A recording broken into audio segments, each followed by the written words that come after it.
Hello, hello. I am here. I'm just a moment late because I had to go make tea because I said I was going to make tea half an hour ago and I got kind of stuck with what I was doing. And then I remembered at the last minute that I needed tea. So, I have tea. I'm here. Human. That's me. I'm the human. Maybe I'm not. Right off the top, shout out for all Odie for following before stream even started. You don't even know what you're getting yourself into, and you gave me a follow. The heck you doing?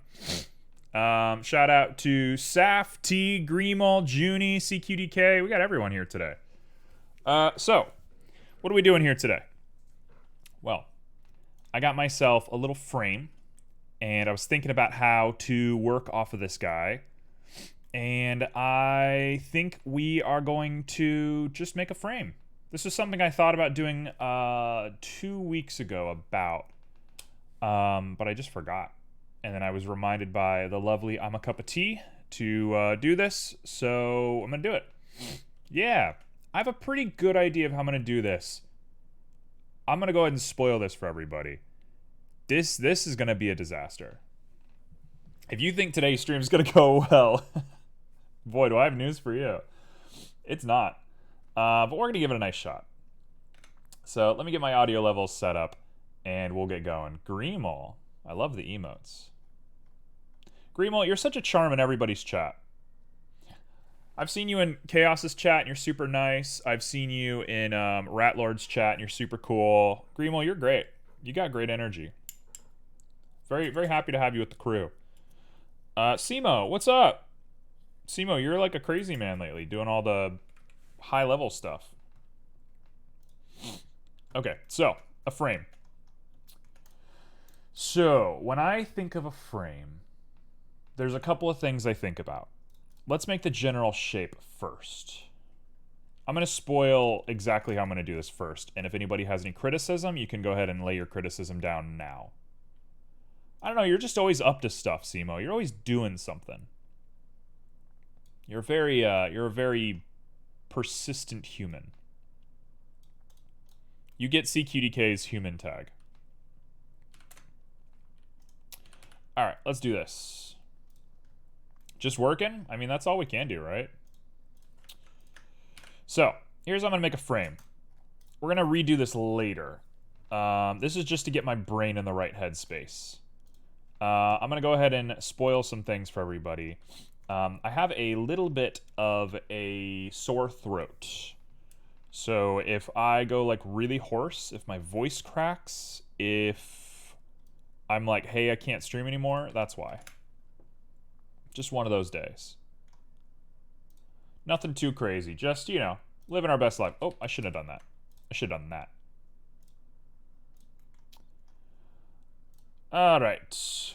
You need some ginger for that throat? I got some honey green tea. And as soon as it cools down a little bit, I'm going to take a drink.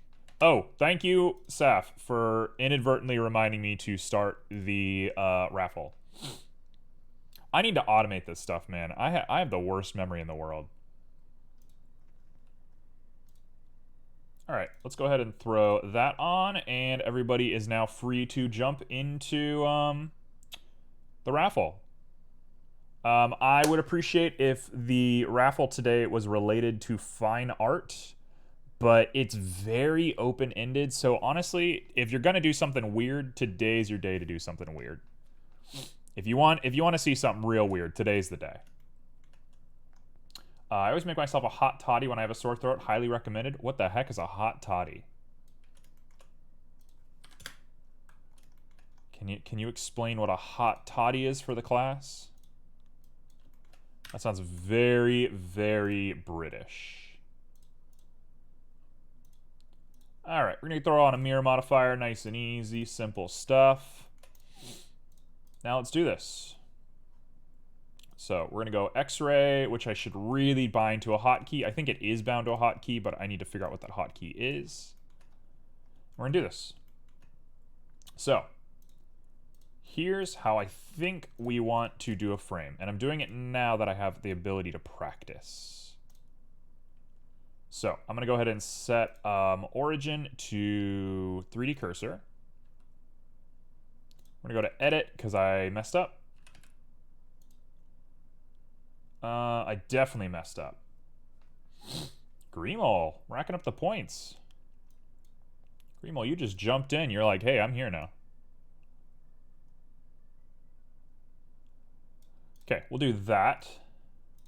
And now I'm going to go ahead and throw another mirror on the Y, which didn't work. Oh, Y's there. Z. There we go. Hot toddy is hot water, whiskey, honey, and lemon. It's kind of like mulled wine. That sounds amazing. I could get down with that.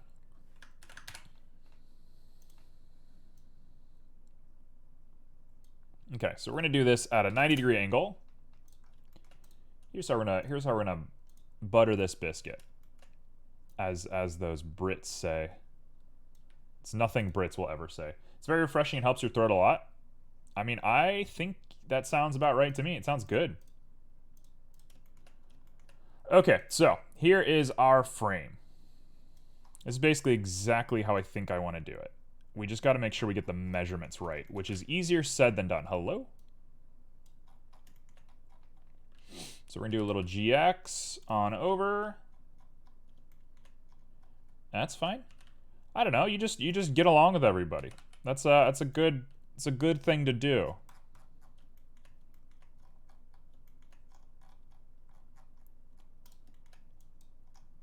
You're like light side CQDK. CQDK is our chaotic one. You're the not chaotic one. Okay, so that is gonna be there. That looks pretty good to me. Let's grab the whole thing. Let's go back on over to a GX. Make sure they line up roughly. If they have a little bit of seam, that might actually be in our best interest, but I'm not sure. From key maps, you can enable extra shading pie menu options, easy access for the X-ray. Yeah, I've been doing pie menu stuff lately. It's just a matter of figuring out which ones I like, which ones I don't like. But I appreciate that, Seema. Thank you. The one that I forget to use, but I do have, is I have the pie menu set up for modes now. I just forget to use it. But it is there. I will get good at it, I promise.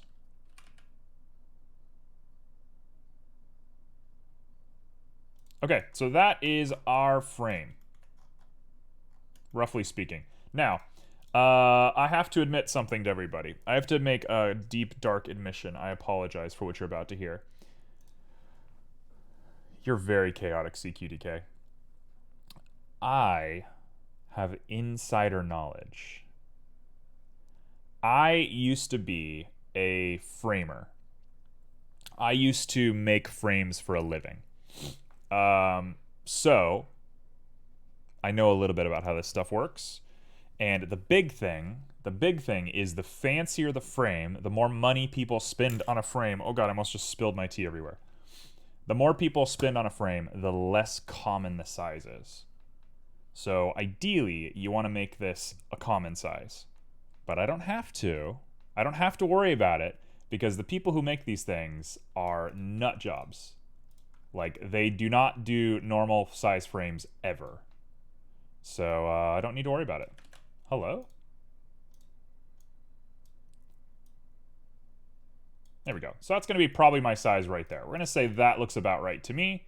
And all we got to do is sit and edit it now. So, this is my frame. Let's go ahead and remove you. We're going to call you top bottom. And I'm going to get to it. So, when looking at a frame, number one thing we want to do is figure out each of our little points that we're intersecting on. So, I'm going to go down the line and grab each of them. So, 1, 2, 3, 4. You know what? I'm going to go a little bit off the cusp on this one.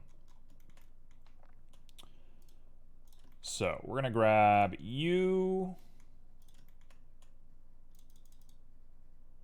That'll do, right? Take you, and we're going to GG you on down. I got bonked. What are you bonking me for, huh? Why'd I get bonked? For calling you chaotic? Because that only like reinforces the idea if you're bonking me for calling you chaotic. So now we know it's true.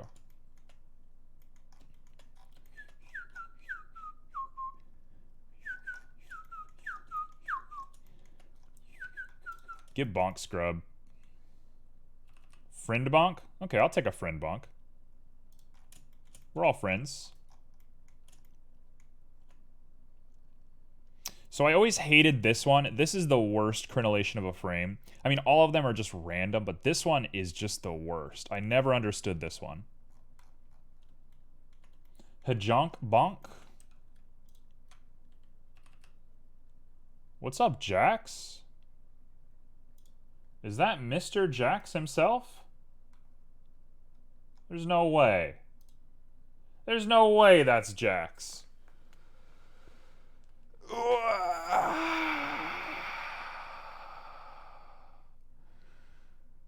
That is a good stretch, man. I promise I stretch, but on stream days, I always forget to stretch.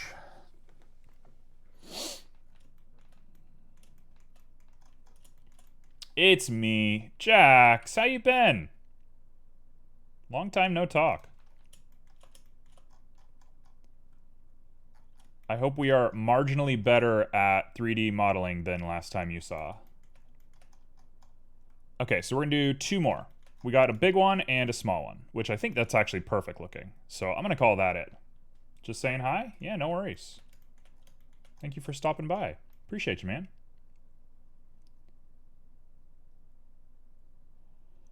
Okay, so the biggest curve in this whole thing is this one right here. So everything here goes very small. Whoa, what? Why does it look so weird?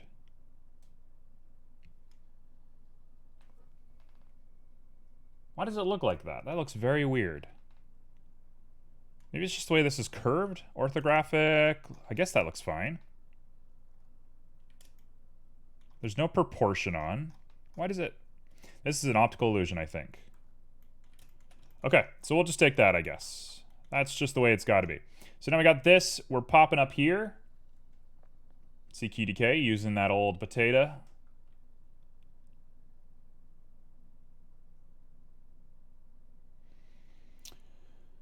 Okay, so what I actually want to do is let's take all this forward just a little bit. We're going to grab this, scooch it back a little bit.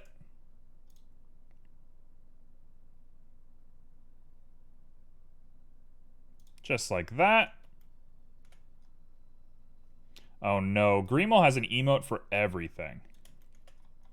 Greenwald is the official, like, emote wizard of chat.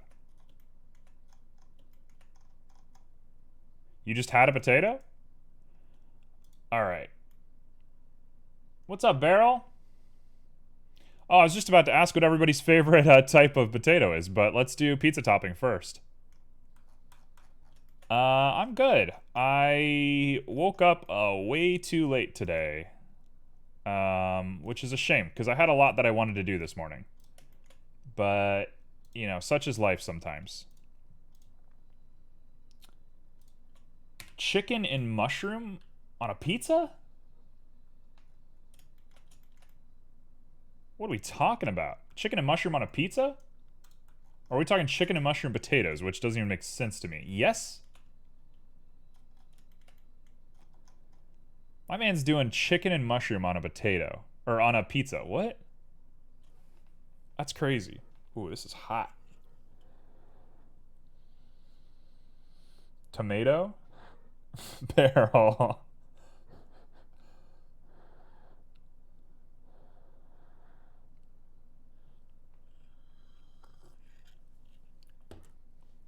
Ugh.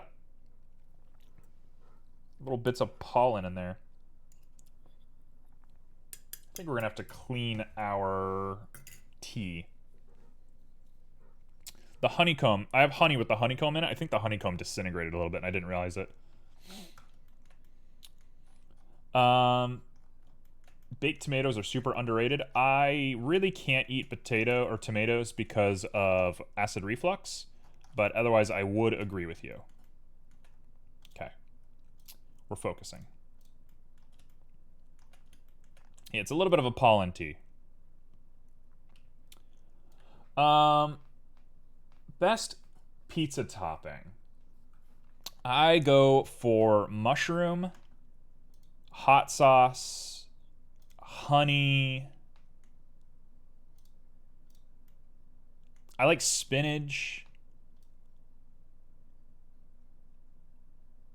I'd say those are like my main ones. That's probably the ones that I like the most. Chicken, I don't really do chicken on a pizza. You don't put honey on a pizza? Dude, honey on a pizza is divine. That's the answer to everything. Honey on a pizza is like what you're here for.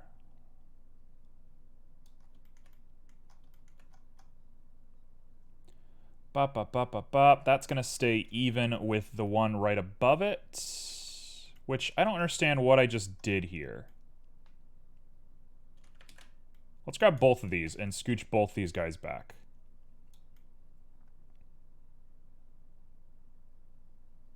It looks weird, but I actually don't think that's that weird. I'm looking at it from a weird angle, but I think that's fine. Buffalo on pizza? Like buffalo sauce? Buffalo sauce and me do not get along. I'm not a buffalo sauce guy. I'll fight for your right to put buffalo sauce on a pizza, but it ain't for me. Just put that out there. Conspiracy confirmed, red is actually a bear. Honestly, I can't believe it took you this long to find out. Okay, the last one is, oh, it's a tall boy. So we're going to come up here and do it like that. Now we can pop you out. This is going to get bad quick, but we got to do what we got to do. So we're going to pop that out. And last but not least, we just want to make sure that this one is good. So how does this one look? Oh, it's a big inner curve. So we'll pop you in, and we're going to go ahead and curve you back. Not like that, like that. There we go. That will be it. So let's go ahead and put all of that together, and we'll bevel it. All right, so let me bevel that first. I see chat's going a little nutty. I'll be back in just a moment. I just have to pay attention to this part.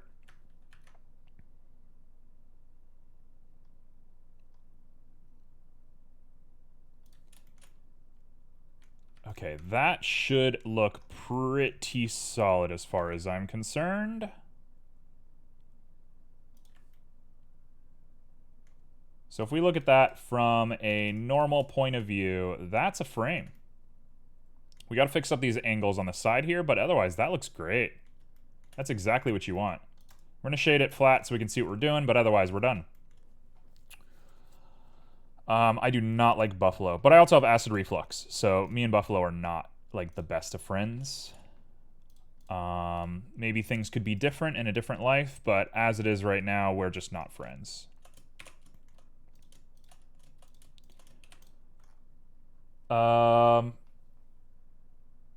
Okay, if I was going to open a pizza place. Yeah, it's just a thing, you know? If I was going to open a pizza place, my dream pizza... Oh my god, I just spilled tea everywhere. Hold on.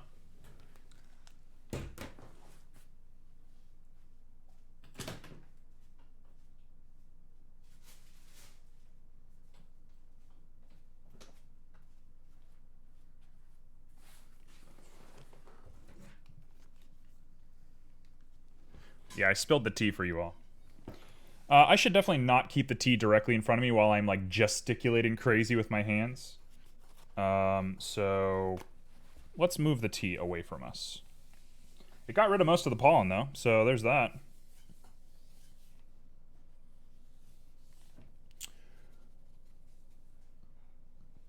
Ooh, basil. Basil with ricotta cheese is it.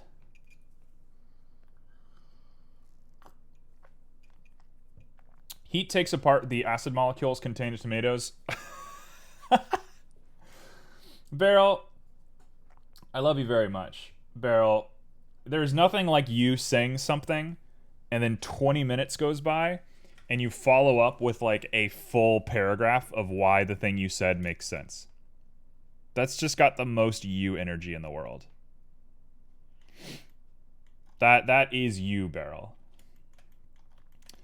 Okay, so this is going to be a disaster. I'm just going to put that out there. I'm going to do it. I'm going to solve it. It's going to be a disaster. This is going to be the most high poly mess you've ever seen.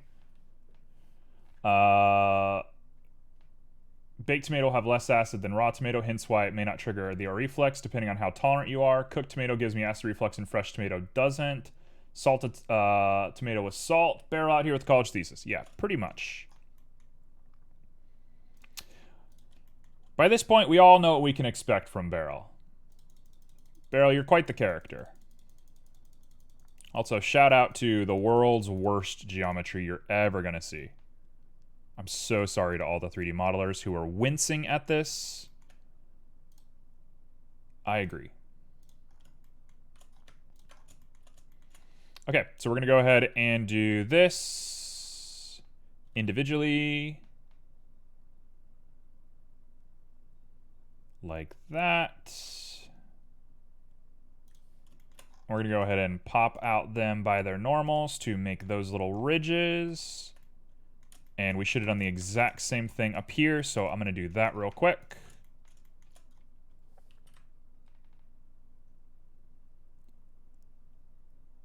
Like that. Nope, come on. I know you want to get it right. There we go. There we go. That might be too much. Let's come down just a little bit. 0, 2. Just a little ridge. You just want a little bit of shadows on this thing. Beryl, I hope you know that's a compliment. You are very well regarded. You are quite the character. Sir?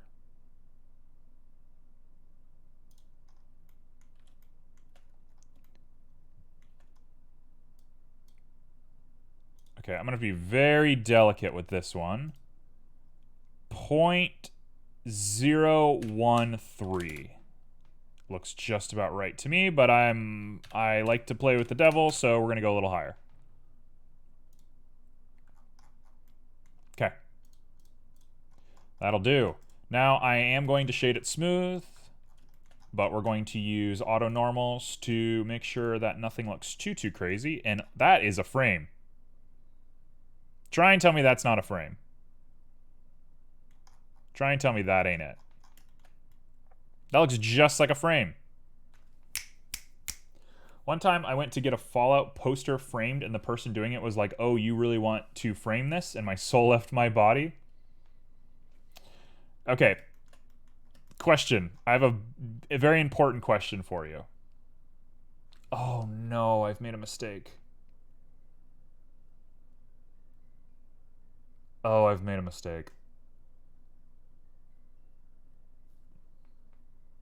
Okay. We're just going to go back. We're just going to go back. Back. We're back to here. Yes, this will do. That's what we're going to do. We're going to grab you. We're going to copy. We're going to paste. You are our top frame backup. Get rid of you. What all do we want to do? We want to do crenellations. We want to do this. My question for you is, how much was the frame? Because if the frame was like 20 bucks, yeah, that guy's off his rocker and he should have just done the job. If the frame was like $100, he was a good man and he was doing you right. He was just trying to help you. Yeah, it was like 20 bucks. Okay, yeah, he's off his rocker. He should have just done the job and gotten over it.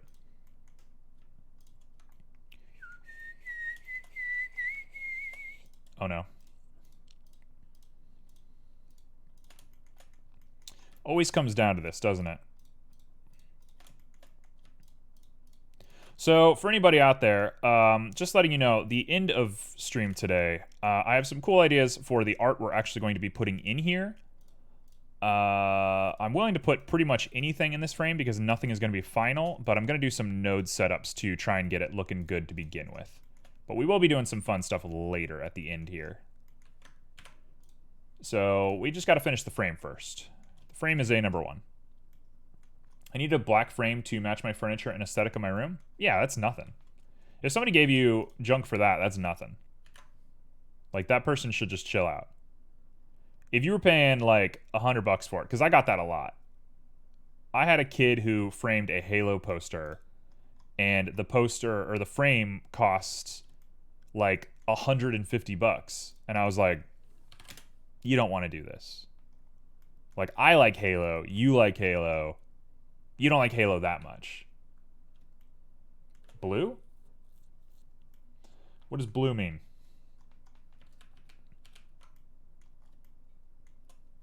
Let's go based off of normals right now, and we're going to go ahead and stretch these guys out. Hello? Not normals. I guess we'll go global, and we'll go up. What? Are we missing? What's happening?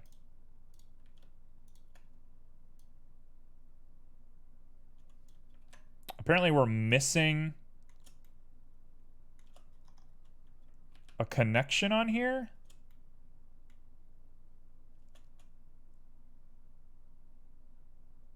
What? It's always something, you know? It's always something. Nothing's ever easy. So if I grab you and I GG you on over to here, and we go merge at last, then we're good. Please. Let it be so. Why?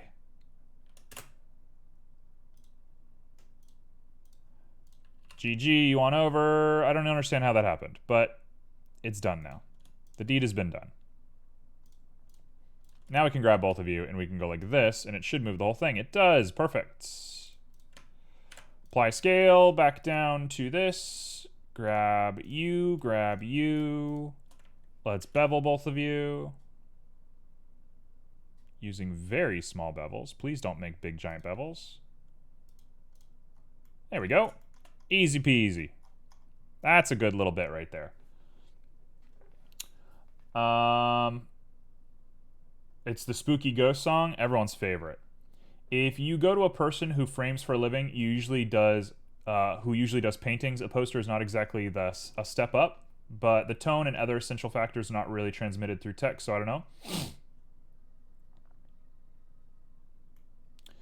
The problem with the whole idea of framing, the problem with like framing a poster is frames.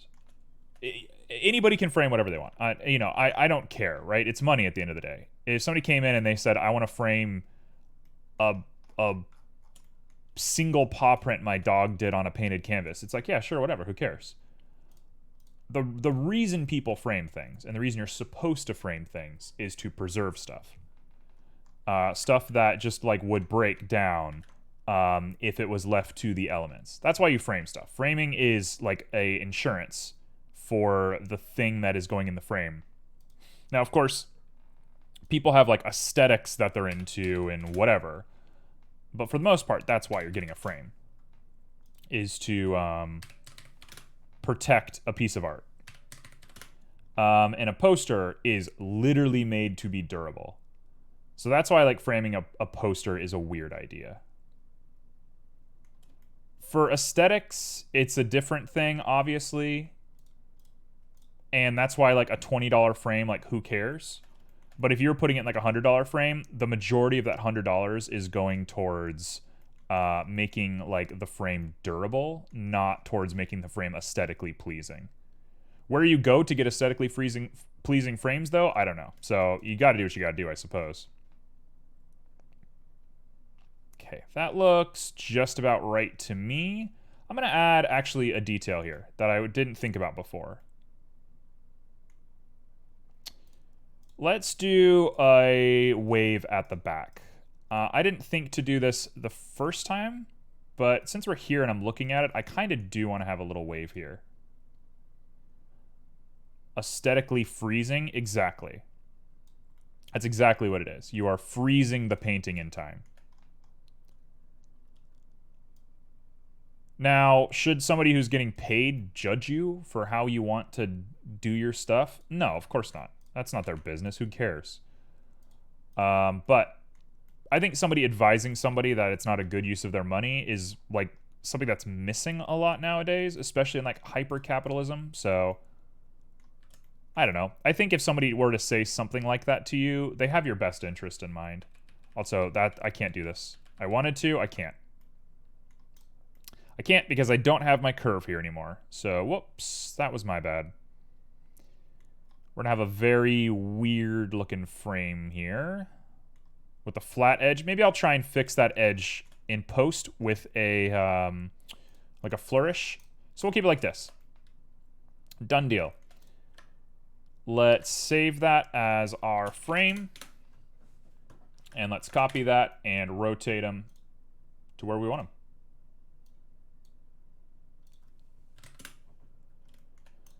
So yeah, to anybody who is entering the raffle, be thinking about what you want to make as far as fine art goes. Like I said, you can kind of have whatever you want today because this is going to be a weird one for the day. But let's push ourselves today. I think I just like the idea of posters being framed nicely because instead of jammed on the wall in all art corners with thumbtacks. Like, to some degree, I agree with you. There's specific details that I'm kind of like, eh. But otherwise, I do agree with you.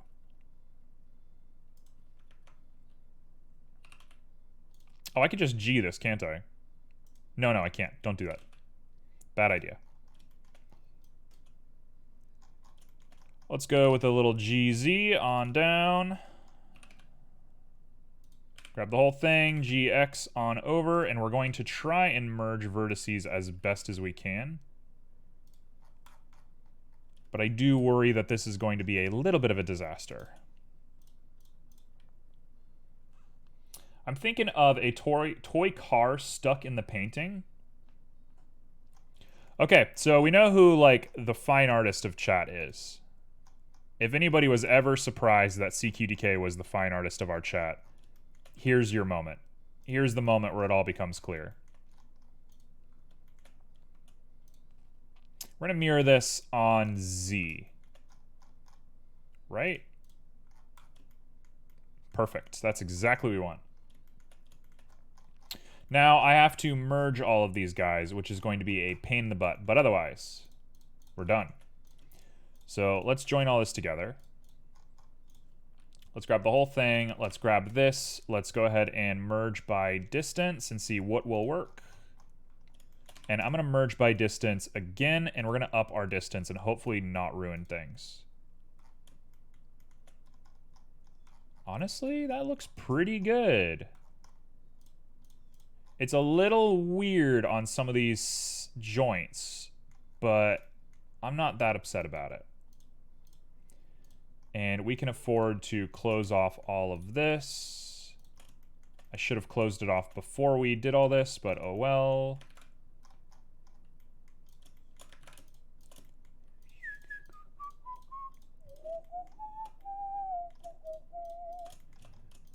This is not terrible looking. I actually quite like this frame. So we do that, and now we have ourselves a frame. All done. Cool. So now I just want to take the back of it and clean the back because we don't need vertices on the back. It's going to sit flat on the wall, so who cares? Get rid of these guys. Make sure they don't wrap around to the front. They don't. Dissolve. Dunzos.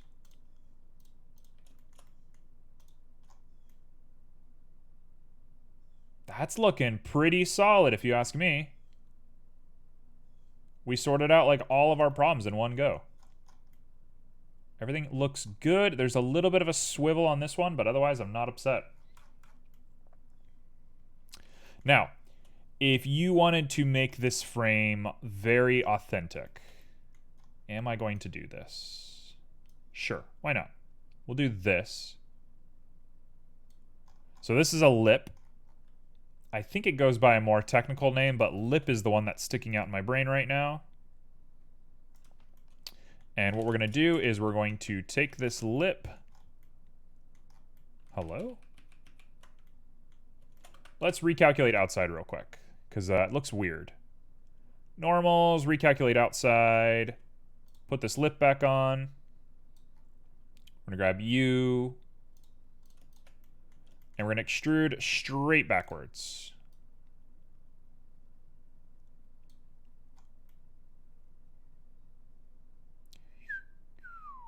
Oh, we've done it. We've done it. Folks, we have done it.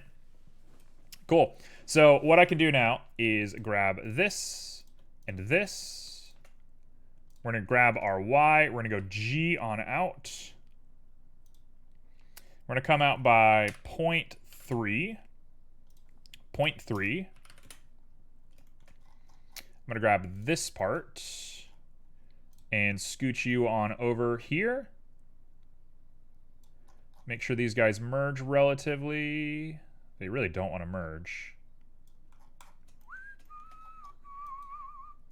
Make sure these guys merge.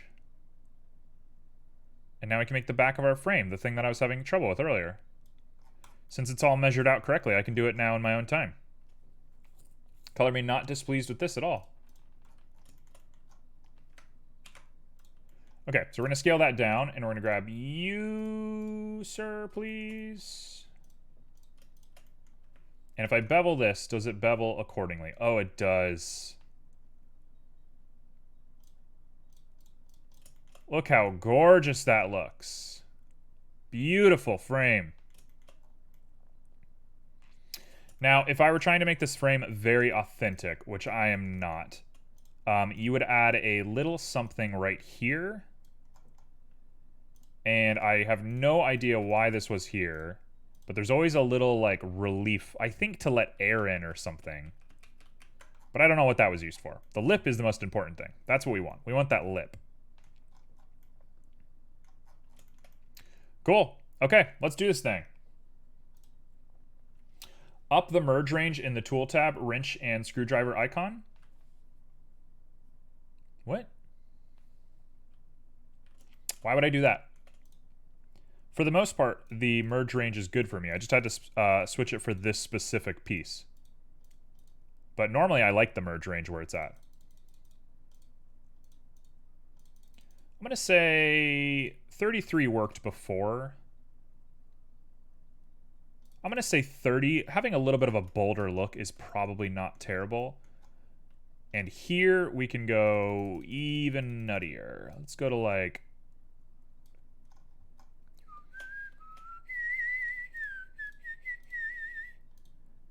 let's say like 45. That looks just about precise to me. That's about a perfect triangle. Anybody notices a difference there? Good on you. It's your right to do so. So I'm giving myself a little bit of homework that I don't want to be doing. I'm going to have to sit and figure out how to turn this into a normal map eventually, which sucks, but it will be necessary, and I'm not that displeased about it, so that's what we're going for. You play with that number a lot when you're using the poly building tool? Got it. I stay away from stuff like that as much as I can handle it, but I think that is a good practice to get into.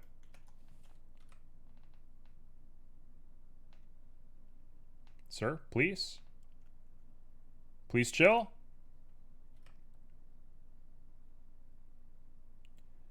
Okay, we got ourselves that. We're going to go ahead and extrude out just a little bit using our 0.03, same one we had before. And now I can bevel it same way we did before. Come on. I know you want a bevel. 0.003 I think was the measurement we liked, although that looks like too little for me. Oh no.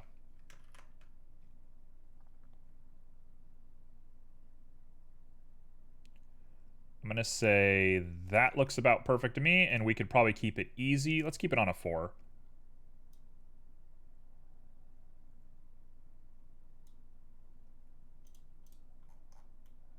There we go. I'm kind of inclined to try and bevel this last piece right here. Do I really want to do that, though?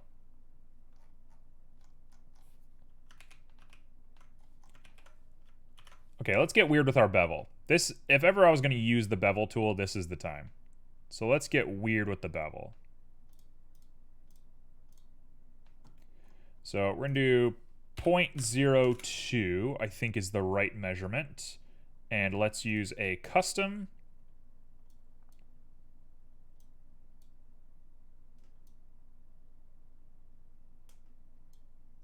We're going to do it like that.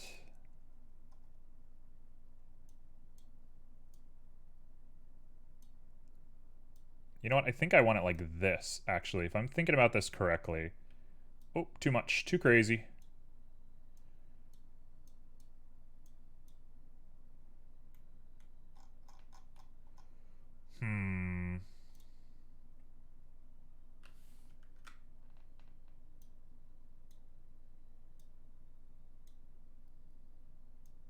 Why is it so nuts? Why is it so sensitive?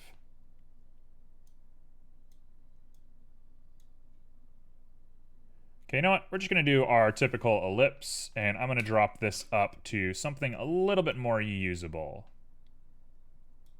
So we'll just keep it at our normal. I think there's no reason not to just do normal, so we'll just keep it at a 4 normal. And we come back to object mode, and we look at it, and that looks pretty solid to me. I might up our ratio to 45, now looking at this, just so we can have a little bit more of these curves, and we look at this, and that looks like a frame to me. That looks like a nice, beautiful little frame. There's this weird ridge right here. What is that? Why do we have a problem here? What is this? Is there still stuff on the inside here? What am I looking at?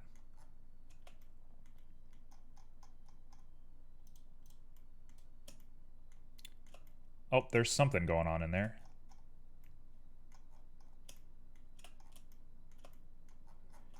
Tell you what, I'm gonna go ahead and hide. Go ahead. I don't know why I said that 1,000 times. We're gonna go ahead and hide this. Take a look at it, and we can fix up a lot of this from here.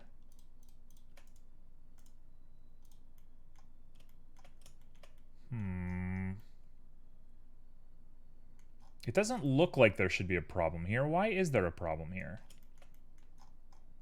Maybe I have to recalculate again? Why would I have to do that? There's like a seam right here. Is there 2 of you? Merge by distance. Oh. Hello. Whoops. Nope, that's not what we wanted. Never mind. I take it back. I'm not sure I understand what's going on, but we'll just carry on as normal. I think I might need to remesh this thing just a little bit, but we'll get there when we get there. Everything is case sensitive when working in small scale.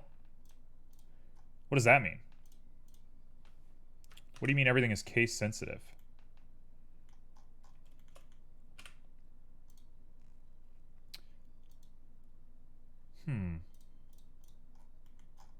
Why does this look like this? Should I up this to 60 and see what that does for us? It makes it look kind of bad.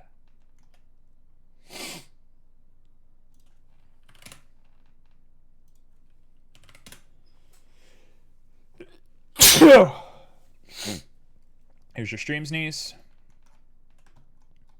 It doesn't look that good now.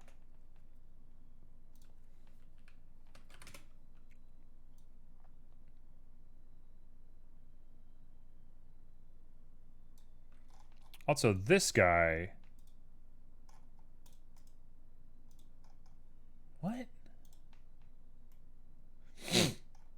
not understand what is going on here ever.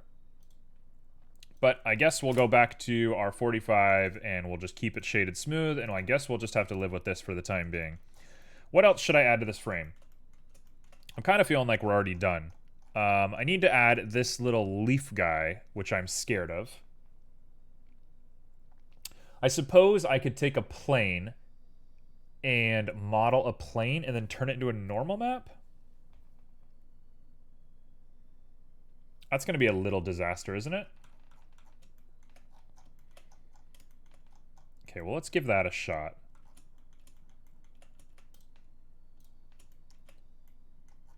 Hello?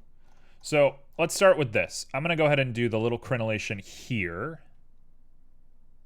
And the more I'm looking at this, the more I'm thinking, how on earth are we going to do this? What is the fast and easy way to make this shape? So, basically, what I want to do is grab all of this. We're going to grab this, although I should be able to probably delete that. No? Delete this. No. Okay, well, never mind. We're going to grab you all the way across.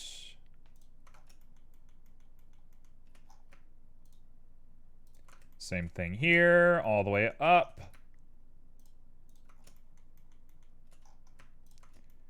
Down, across, all the way around.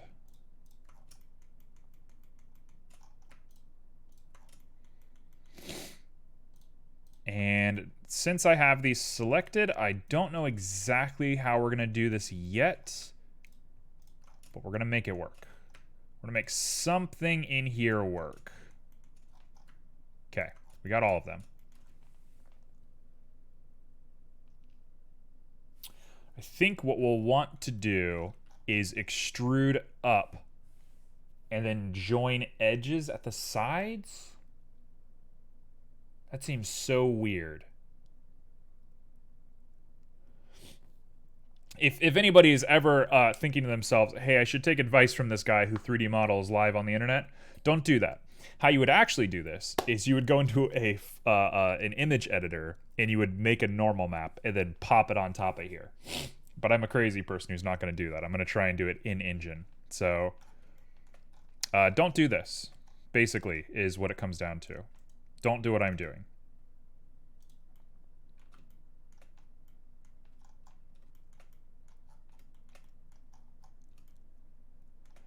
Okay, so that is going to be 0.05. And then we're going to want to probably grab all of this and GG it on down to the right place. Also, that looks about right to me. From my experience, Blender seems to work a tad differently when using geometry or tools that are using small decimal numbers. Probably more of a gut feeling than anything, but it feels that way. I kind of agree with you. I feel like there is a bit of a weird like setup with some like really small stuff in Blender. I don't disagree with that at all. I think Blender was not made for like deep articulate stuff most of the time. You know, everyone makes fun of Blender because it's free and it's the easy option and whatever. I mean, it's not the easy option, but it's like a way out from having to buy like licenses and all the crazy software and whatever. People make fun of it for that. For the most part, I would say Blender is like beyond expectation incredibly good. I love Blender. If I get ZBrush, Maya, or anything else in the future, I will probably keep using Blender. That being said, I think it's clear in some places that Blender is the free option. Each time they update it, it gets a little harder to see, but there's definitely some stuff there.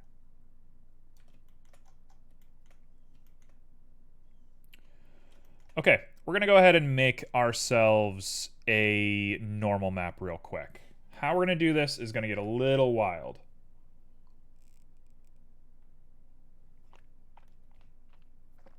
I think I am going to try and bake to a normal map on this thing. This is going to get a little weird. Do I know exactly what I'm doing right now? No, I don't. But I think I have a general idea, and that's what I'm going to go with.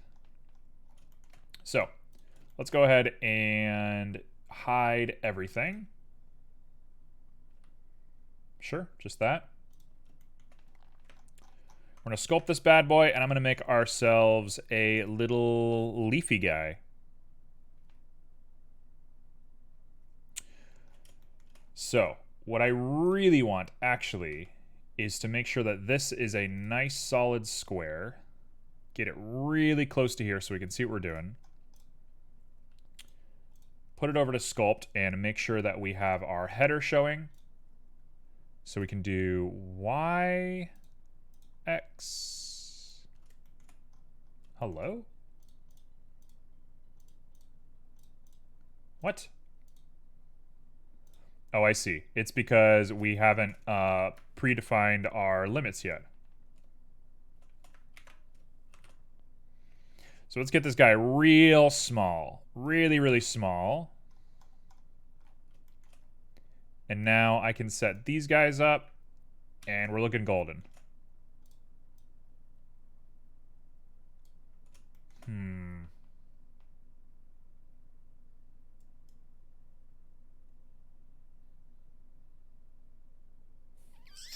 Calling me just a little bit confused about how we want to be doing this.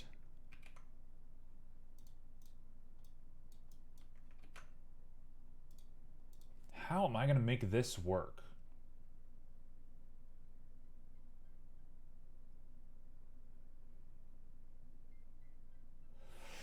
Okay, I think this is the most insane thing that anybody's ever done in a sculpt, which is definitely not true. It's an exaggeration.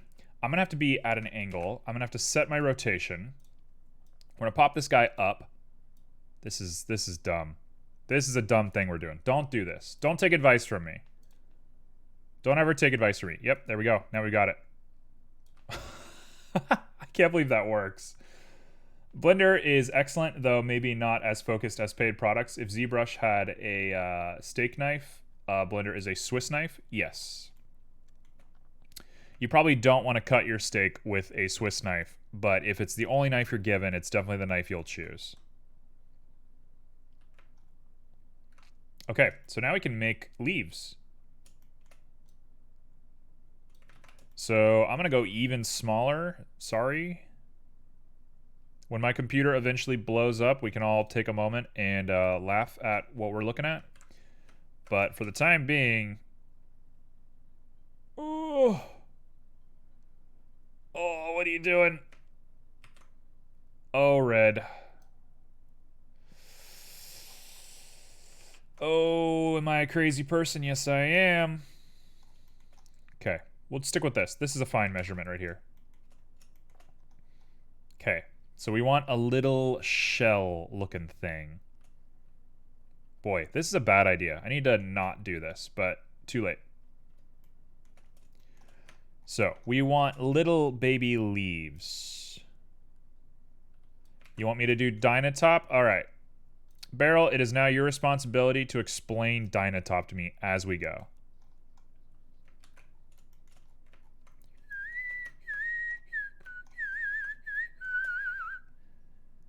Let's start with shapes we know.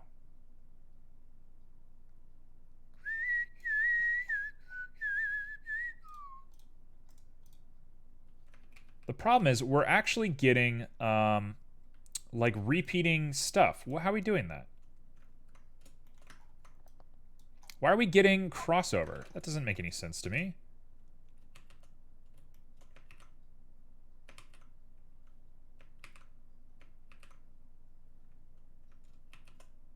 Hello? I think I broke it to some degree.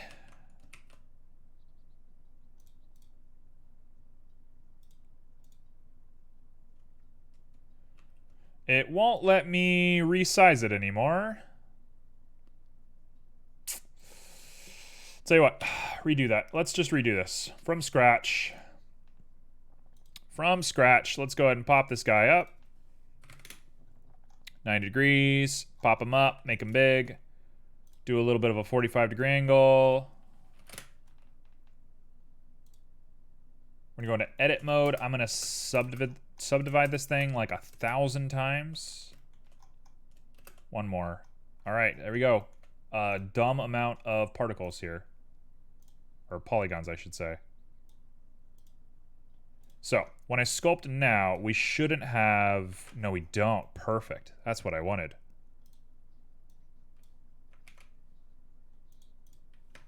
We're going to set our rotation. I'm going to go back to sculpt. Perfect. We're here. We have Dynatop on.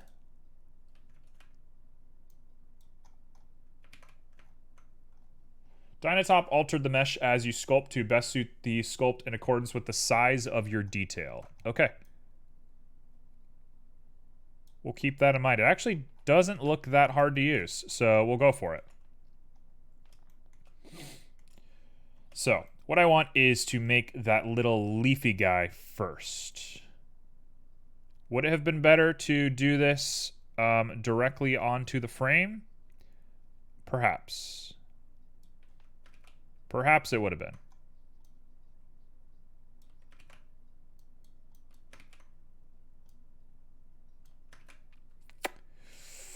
This is gonna get bad, man. I'm like scared of what I'm doing right now. I'm like psyching myself out a lot.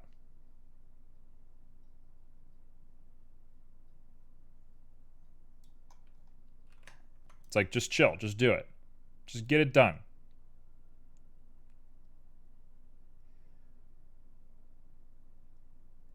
Okay, we'll mesh that out later.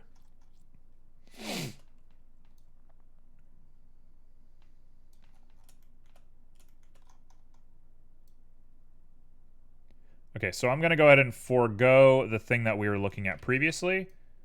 We're going to make our own. I'm going to treat this just like I would like Animal Crossing. So I'm just pretending that we're using like pro designs on Animal Crossing. That's all we're doing right now. Hey, CQDK.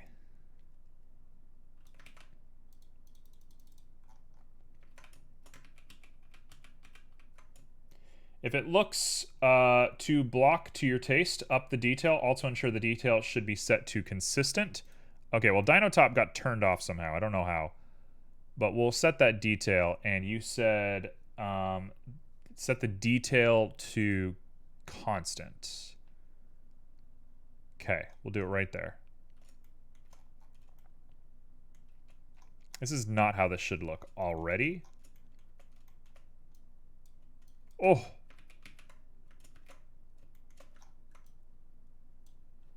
Hey, what's going on? Hey, Dynatop does not want to work.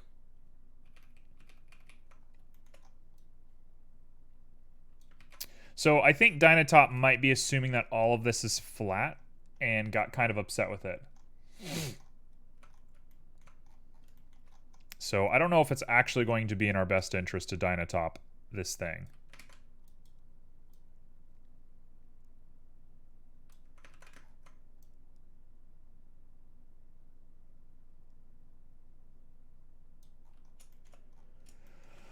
This is not how you make a frame.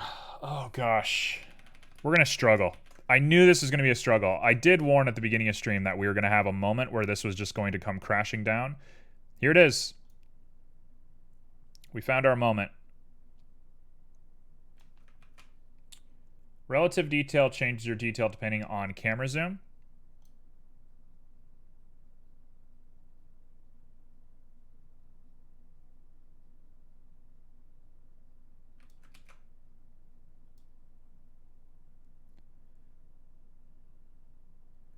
I think it's probably pretty cool to use Dynatop, but it doesn't want to work for this like flat object that I got going on here.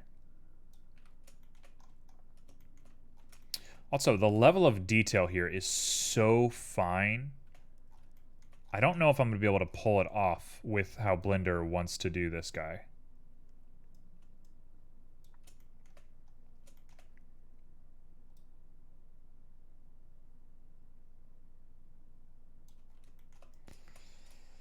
We're going to do our best. We're going to do what we can here. But otherwise, I think we're looking at what is going to be kind of a wash.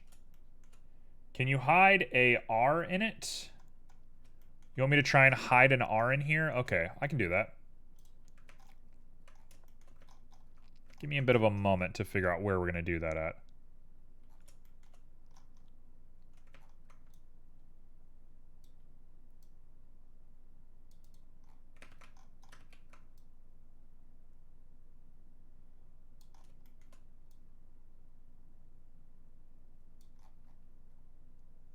I think that's kind of a cool looking frame. It's a little silly looking. But I think silly is going to have to be the name of the game for this one.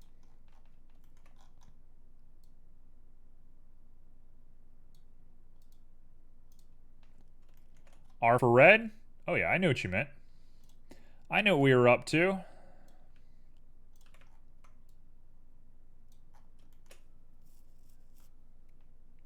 I did not see what you thought was wrong with the little dino topo you did. It wouldn't let me do anything to this flat surface.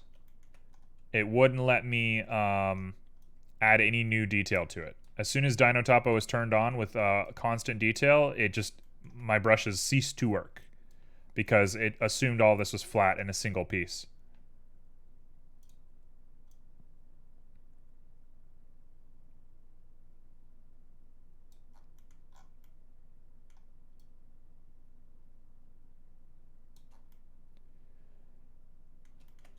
Okay, color me not upset with this. Yes, I'm telling you the truth. Okay, so where are we going to hide an R?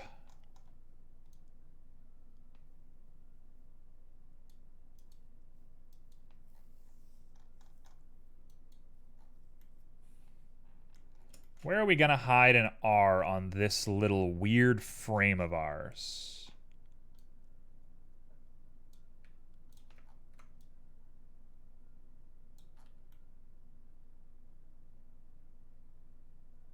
I'm thinking this is like the only area I can really throw an R. The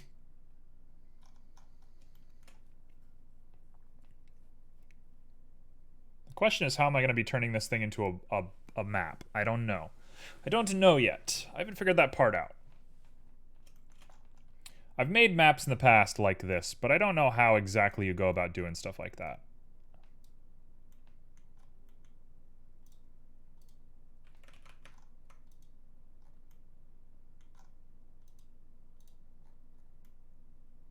That's like not the worst thing I've ever made in my life. It lacks a little bit of detail. It looks a little blocky for me.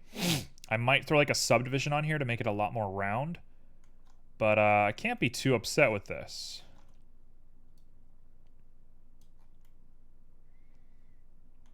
I think that looks perfect. I think that's pretty cool. Especially for where I'm putting it. So, fun fact, where I'm putting it, the people have a very big affinity with the ocean. Hence why I've been doing so much ocean stuff lately. So that has a bit of an ocean vibe to it. Alters the geometry in order to add detail, so your explanation seems impossible. Oh, well, I don't know what to tell you, man.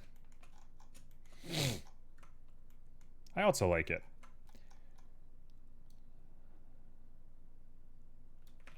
Okay, we lack a little bit of detail here. I'm going to go to object settings real quick. We're going to shade this smooth. Ooh, that looks crazy. We're going to throw on a multi-res, and I'm going to go ahead and add a subdivision to it.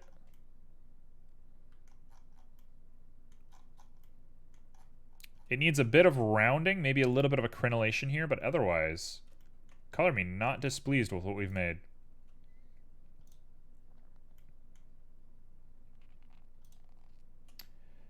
Hey, we? Who's we? You got the boy? Okay, so let's pop all this up.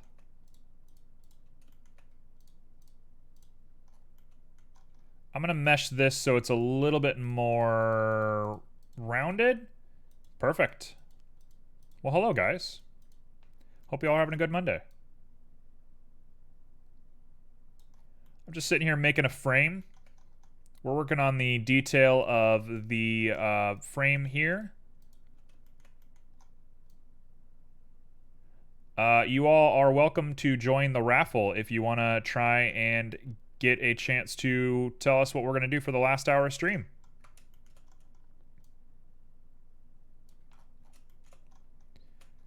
Okay, let's go ahead and pop all this up so it looks a little bit more consistent. And I'm going to sharpen some of these angles now that we have the multi-res set up. But otherwise, I think this is not the worst thing I've ever seen. Oh, there we go. Yep. That's how we're doing it.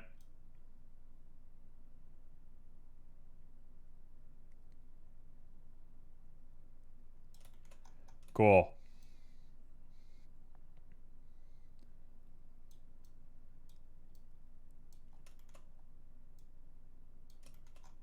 Cool. So now we're going to actually do the detail work. I was a little bit worried how we were going to do this, but we have figured it out.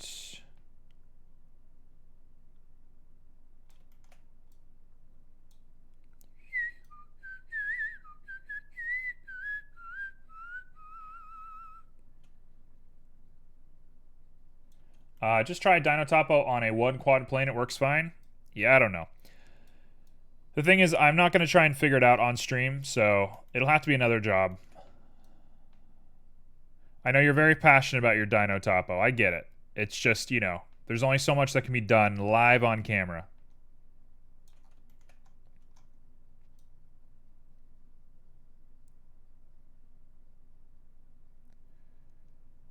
All right. What exactly the shape is, I'm not sure yet, but we are going to have something by the end of this.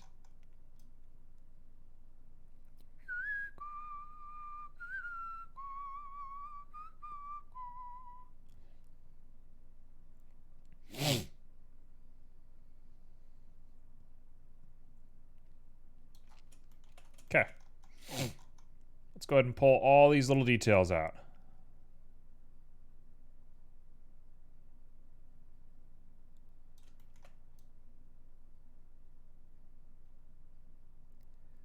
There we go.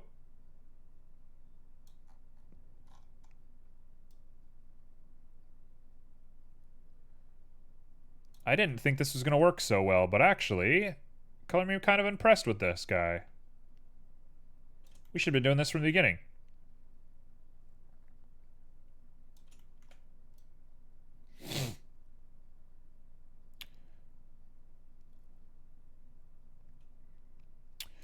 So I still don't really know like what is going to be the end result here. We have a usable frame.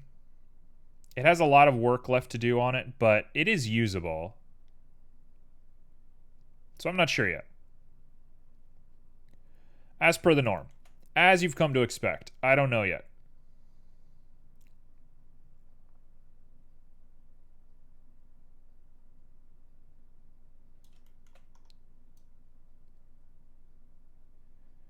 Let's go ahead and pop out maybe a little bit of like a leaf here. Like that.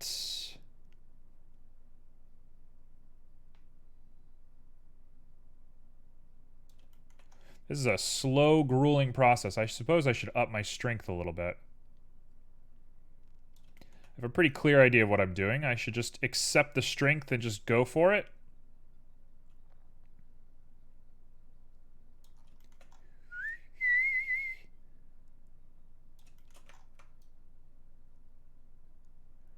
Maybe I'm being a little bit too brute force with this, but honestly, I don't want to be here all day, so we're just going for it.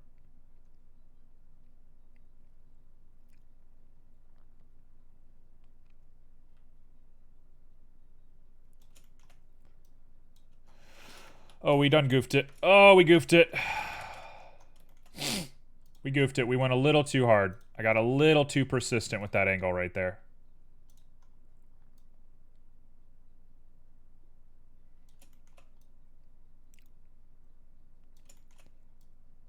There we go. Up and at him all the way around.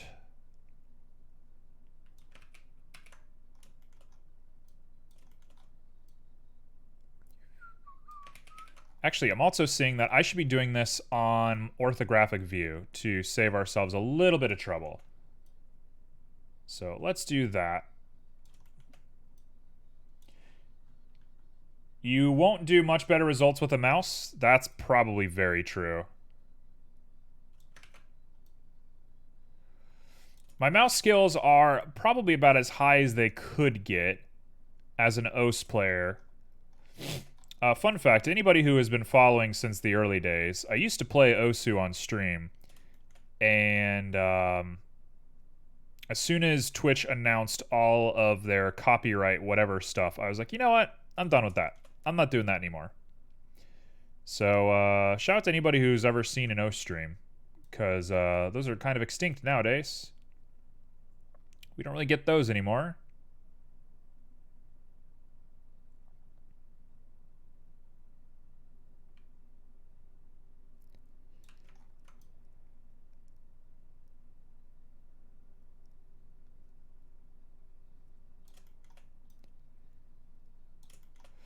I recommend anybody out there who is a mouse user play OS, and your abilities will go way up. Your ability to use a mouse articulately really gets improved by like rhythm games, in my experience. So I started playing OS because I played competitive TF2. And in competitive TF2, aim is obviously like one of the most important things ever. And so a friend recommended I get into OS, and now OS is the thing I'm more obsessed with. Osu, I'll spell it for you. Osu, if you want to practice your skills. That's it. This looks pretty. Thank you, T. It's got its issues. This is a little bit of a wreck waiting to happen, but it's my wreck. I made this wreck. And we'll deal with it. I know everybody's probably scratching their head and there's a better way for me to be doing this, but oh well. It'll be by hand. Maybe I'll put a little caption underneath it or something that's like, this was made by somebody who doesn't know what they're doing. AKA me. The circles are the hardest part. I don't know how to make the circles work. You can't just do a circle with a mouse. I suppose you can.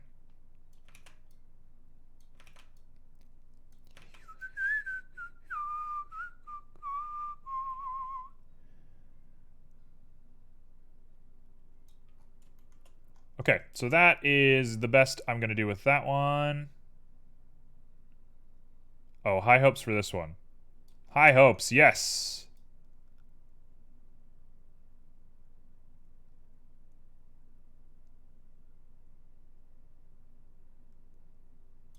Those aren't bad. Those aren't bad at all. Okay, I need a break from this. This is actually driving me crazy. This is way too hard for me right now. I'm not made for this kind of stuff. So we're going to call that it for this little bit. I'm going to put that away. We're going to call that frame detail. And we're going to clinch ourselves, and hopefully that's good. I might have to go back and redo it in Illustrator. It's probably something that you should be making in Illustrator to begin with, but oh well. Back to the frame. So we got ourselves a frame. Let's pop a canvas in the back.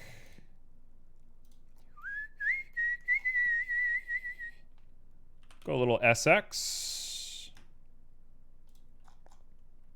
SX on down to here. Speaking of TF2, I'm going to play some Titanfall 2. You know what? That's got your energy.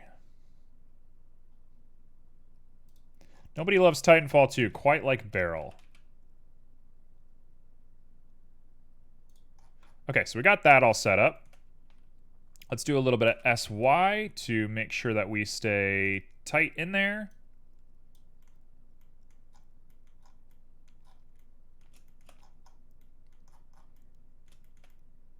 And the frame sticks a little bit out the back, which maybe I don't care about, but I will just fix for the sake of fixing it. Nope, we got to fix it more than that. So let's do a little bit of SY, bring it down even more. And let's do the fun part. we did a not so fun part. I'm going to do some fun stuff right now. So we're going to say S, nope, GY, push that forward just a little bit.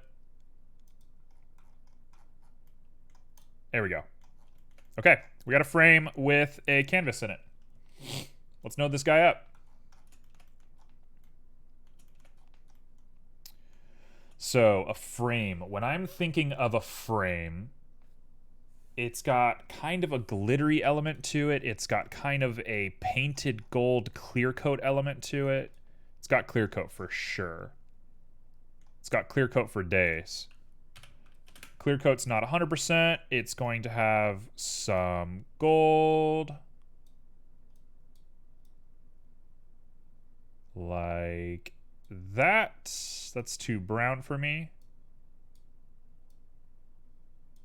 There we go. Make it metallic. Let's up that roughness just a little bit and make it way brighter.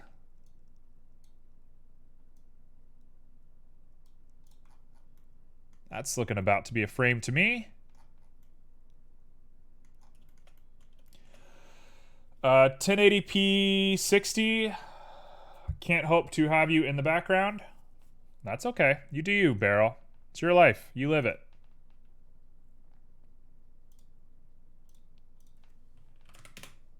There we go. This little guy right here still is such a problem, but we'll get there when we get there. We're gonna drop that clear coat down even more.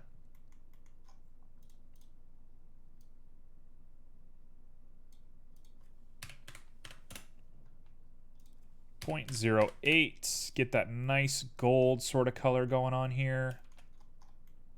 I'm gonna lower specular, and we're gonna add sheen.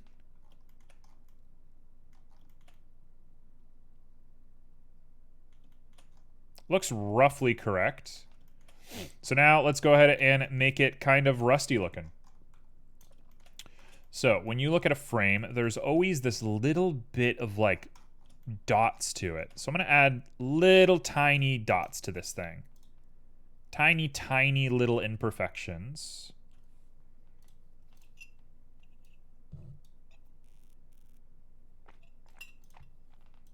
Of course, we're going to do the same thing that we almost always do and use a Musgrave. It works. I don't know what to tell you. If it works, why not?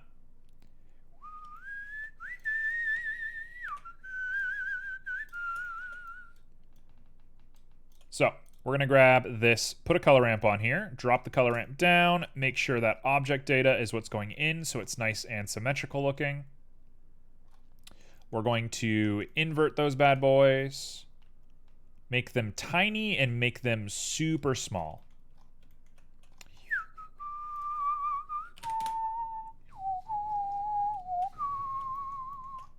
So we're going to up that white balance a little bit, not that one. Up that black balance a little bit. And now there's very few of them all over the place.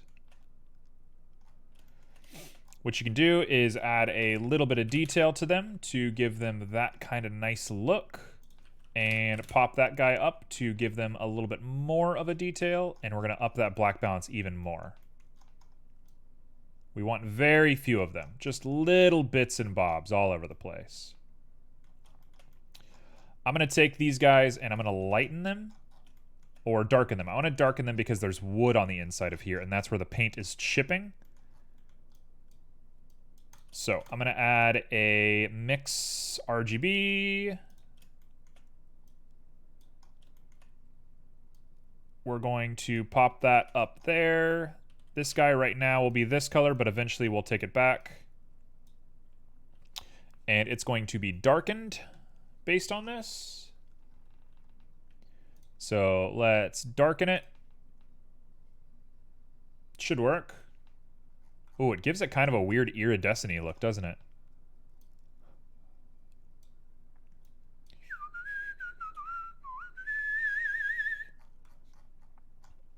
I don't know why that happened. That doesn't make any sense. Oh, I see.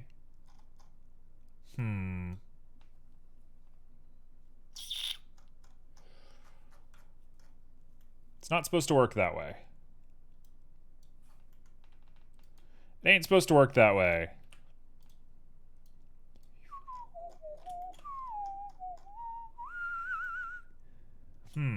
That is weird. Why is it doing that? Instead, let's switch this guy on over to maybe a multiply. See what that does for it.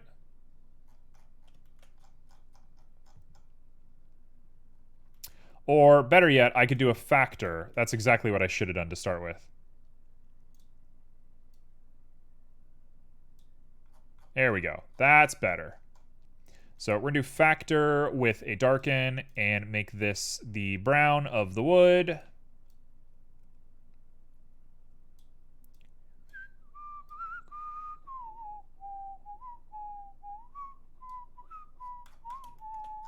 There we go. Little bits of wood showing through. Done. There's the beginning of the frame. You look at that from a distance and you just see those little bits of imperfection. That looks lovely. That is a beautiful look. Okay, now I want this to look a little bit more iridescent, so I'm going to add maybe a layer weight. How do I want to do this? I am speed today? Can you explain? Am I going fast? I feel like I'm going slow. I feel like there's so much more I want to be done right now. I appreciate that, though. If that's what you mean by that. Or do you mean I'm crazy? Because that one definitely applies. It's also honestly been kind of a light day for chat, so it's a little bit easier to focus. Not that I want chat to be quiet, because I like chat. But it is a little bit easier to focus than normal. Oh, that's perfect. That's exactly what I want. I might muddy it up a little bit by putting a noise filter on there, but otherwise that's it. Zoomy? You think I'm fast today? Well, thank you. I very much appreciate that. CQDK, how you've been? I haven't heard a lot about you lately. You've been quiet. 0.09. Let's add some red to this guy.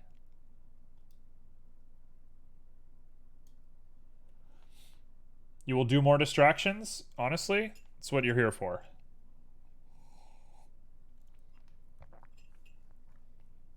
I will drink my pollen. Oh, even more distractions. Talking about channel points for just a moment. I was looking at ways to let people exchange their channel points for pointieras.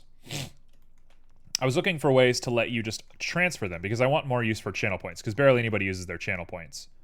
So I was trying to find like fun ways to give people more ways to interact with things. Turns out it's like very impossible to do that. Like very, very difficult to make that work. I was trying. I wanted it to work, but I don't know. I'm gonna have to set up some weird like script or something. I might even make like an extension myself. Maybe that's my claim to fame is I'm gonna make an extension for Twitch. But yeah, I couldn't figure out how to make it work. It was really, really challenging for seemingly no reason. It seems like the easiest thing, something that everybody would want. So I don't know why it wasn't made already. Also, that's perfect. Look how perfect that looks. Now, the last thing I think I want to do is weather it just a little bit. What is your favorite Halloween monster? Okay, can we set the standards? You really want to use your channel points? CQDK, what would you ideally like to use your channel points on? If you lived in a perfect world, what would you set your channel points to? Like ghosts or Frankenstein. What is my ideal Halloween monster? Oh man, I don't know.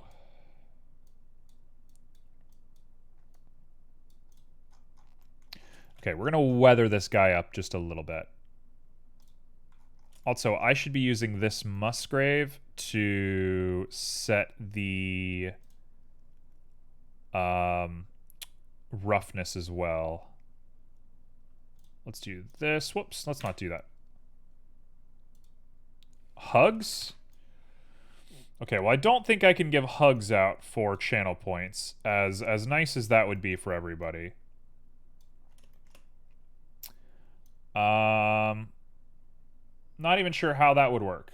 Hey, you got a hug.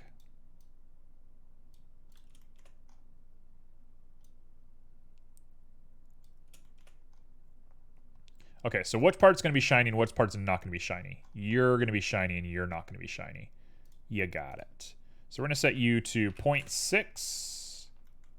And now these guys are very, very not shiny. Perfect. So to cap this guy off, let's give it some wear and tear, which is going to be this color.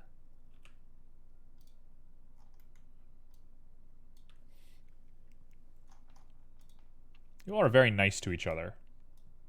I don't know what I deserve to have so many people be so nice to each other. My ideal Halloween monster. Ideal Halloween monster.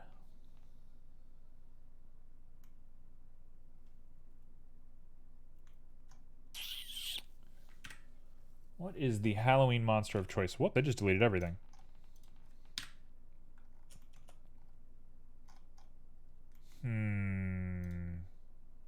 Also, if I add reflection data to this, this is going to get messed up, isn't it? Oh, that looks good.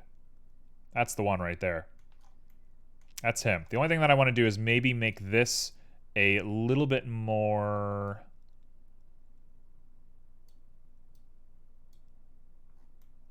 Perfect. Perfect. So vampires come to my mind. I like vampires. Frankenstein's out. Frankenstein's an F tier. Frankenstein, terrible. Terrible monster, not good. Nobody likes Frankenstein. Sorry to everybody who likes Frankenstein. The swamp monster is like a cool throwback, but if the swamp monster were more popular, I would not like it.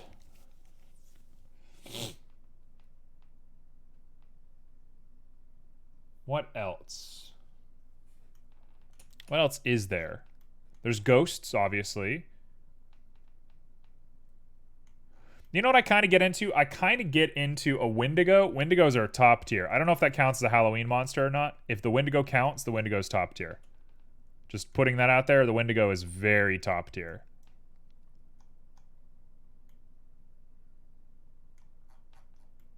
We gotta mess this guy up somehow. You know what? Actually, I know exactly how we want to do this. I figured it out. This is gonna be perfect.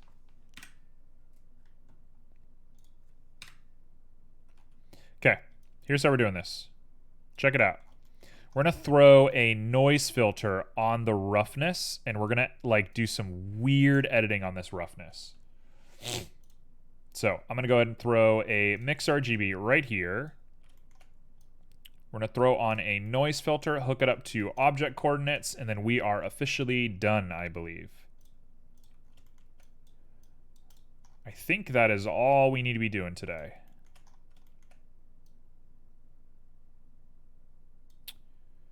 Factor on there, and it's white, which is perfect.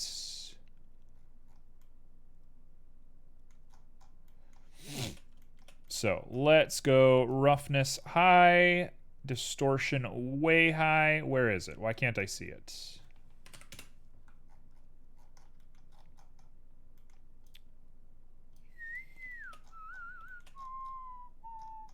There we go. There we go. Now we got some warping. There we go. That is the look.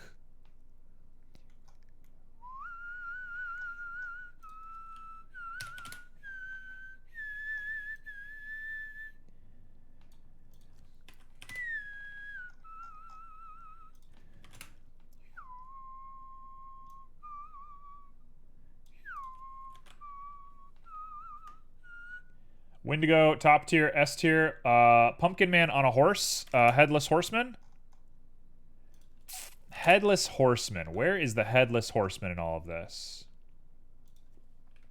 Headless Horseman is...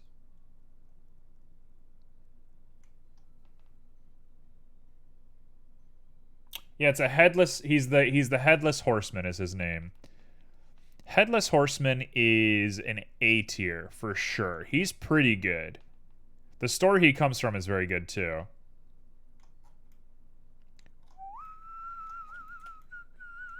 Hey, Rat Lord, what's going on? Howdy, howdy. Hey, Rat Lord, that's some solid whistling. Thank you. I'm the whistling champion of the... No, I'm not. I'm just making that up. Rat Lord, your stream is chaos. I don't know how you handle it. You have more resolve than I do.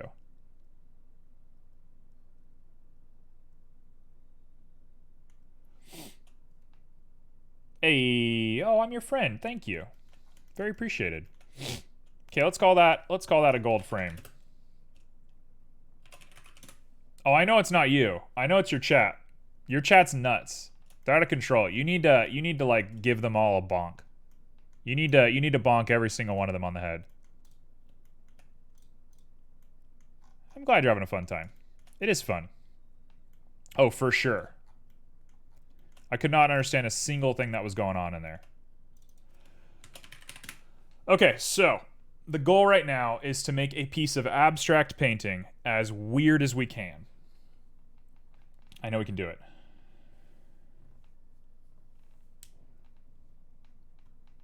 Hey, as long as you love them, it's all good. Let's call this abstract painting. Penging. That's what it's going to be called now. It's called penging. Oh yeah, we're going to make an abstract painting. I got to be a little careful how we do this. Immediately, I want to use a magic texture. Also, I need to apply my scale first.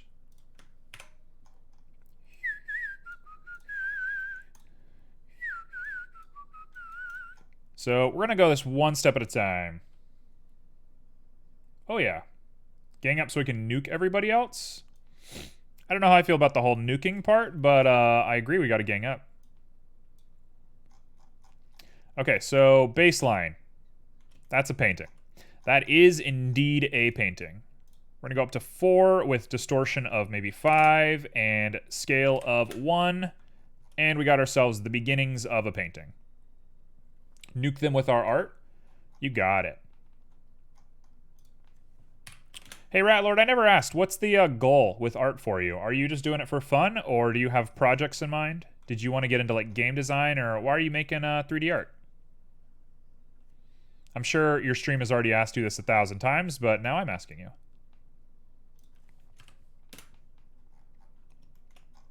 Okay, that's going to be our base, although I think I want that smaller. Let's do it like that. There she is. Aspiring 3D character artist for games and VFX industry. Got it. Very cool. I am hoping to start a game company one day. I'm sure everybody in the world feels exactly the same way, but that's been my long-term goal. There will come a day where I probably will not have to do 3D modeling anymore, and I will, I guess, be pleased by that.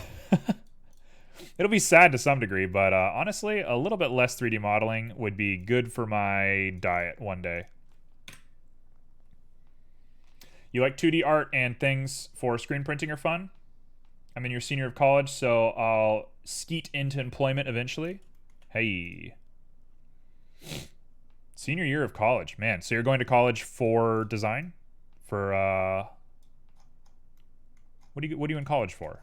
Oh, there she is. Look at that. Look how gorgeous that looks. Yeah, I mean, you seem good at character design.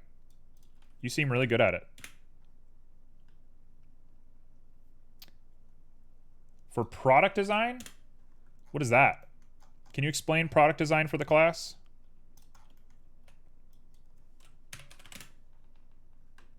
I get to cater to my senior year to what I want to do. Like, I get that product design is kind of like industrial design, but like, what specifically does that mean? Okay, so that is the beginning of our artwork right there. We'll say 0.5, bring that down to a 0.5. And now we're going to add little bubbles to it. Yeah, I started off college in industrial design, switched to physics, switched to computer science, then I switched to English because I was a crazy person. Just a lunatic in college is what I was.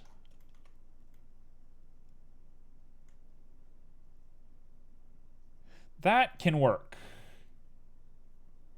I don't hate it, but it's not for me. I get that. Well, college is ultimately just a networking experience, so you got it. You're doing your best, and you're already doing a lot with your life compared to what I was doing at your time, so I think you got it. I don't know how old you are, but I'm assuming you're younger than me, and if you're doing all this at your age, damn, dude, you're good. My professor just trusts me to do what I want? Yeah, that's good. Would you mind, do you care to tell people how old you are, or is that a big secret? Oh, 21. Hey, you're a little babe. You're just a little baby. I am 28. You're not old. If you're old, I don't know what I am. Because I don't think I'm old. Okay, so let's go ahead and make little bubbles.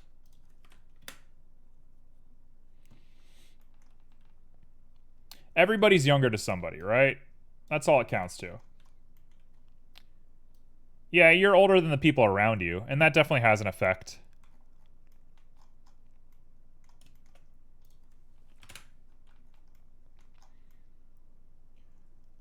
Okay, so we're gonna do this.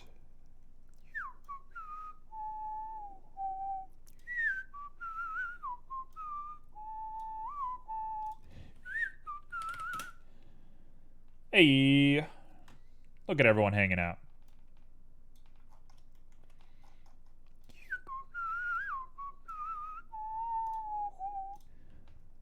All right, we're gonna go ahead and make, hopefully, something that looks good.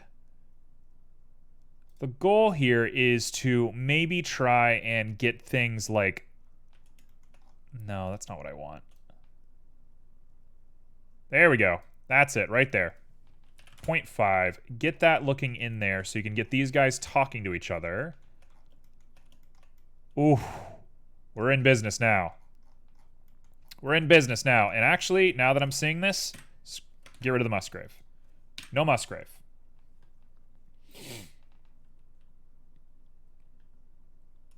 Hey, stop typing then. You're off. You're not allowed to talk anymore, Rat Lord. I ban you.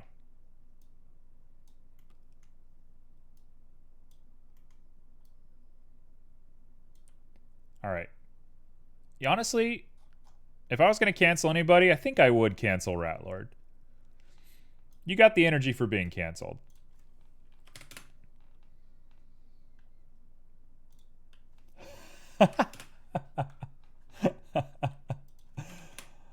Well, Rat Lord's getting canceled, everybody. It was nice knowing you. It was great knowing you, Rat Lord. Sorry it had to end this way. Wow. Even to the last minute. Yeah, as long as T's in chat, I won't be able to ban you. So you're safe as long as T's here. Once T's gone, though, it's fair game. Yeah, the mods will protect you. Okay, we're going to throw on a Vernoi. Vernoi is going to come up to our vector. And we're going to throw that to scale, hopefully. Your mods abandon you? Yeah, I've been in your chat. Your mods... Your mods are characters for sure. Alright, go work. Go do your stuff. You do a heckin' protect. Oh, yeah.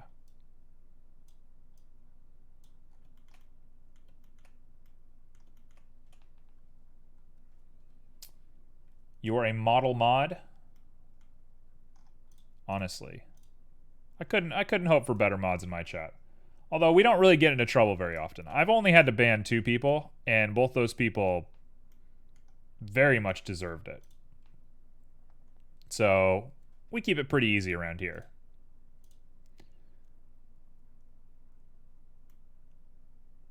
Sure? CQDK, what do you mean by sure? What does that mean?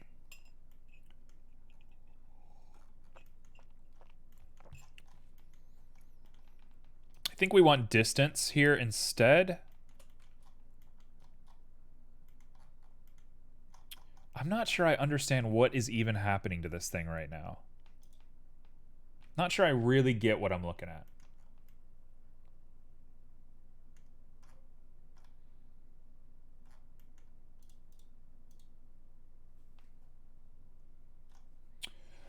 Hey, that looks kind of nice. Okay, I think that's going to be our boy right there. I think that's good.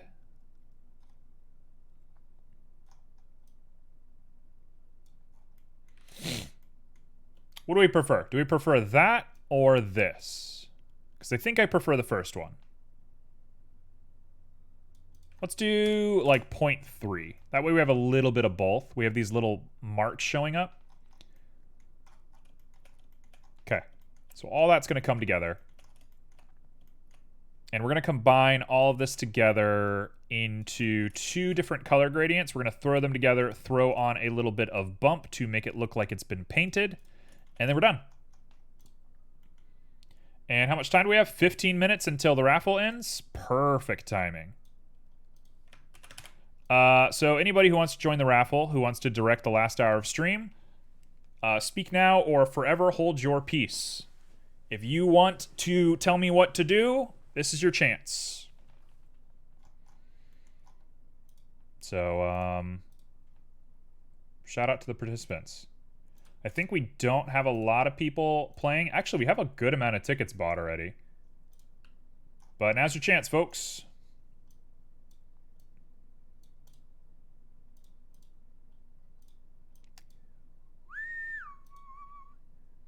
Let's go far. Now we got a little bit of a rainbow setup going on.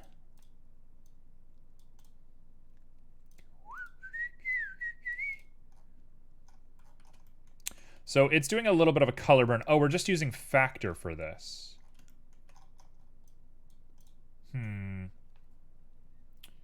You're the very model of modern moderation general. You have information blender, Streamlabs, and general. Silken coat. What big words you've used. I'm dying. Okay, we're back. We're back.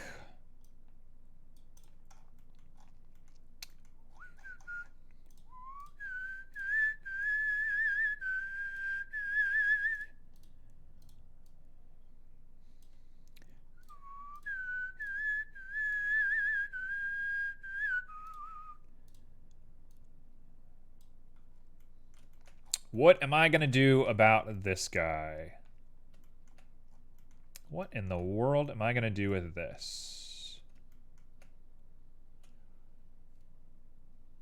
Isn't that from Pirates of P?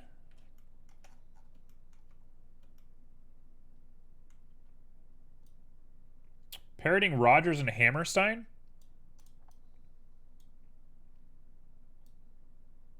I don't know anything that anybody's saying right now, so I'm just here for the journey.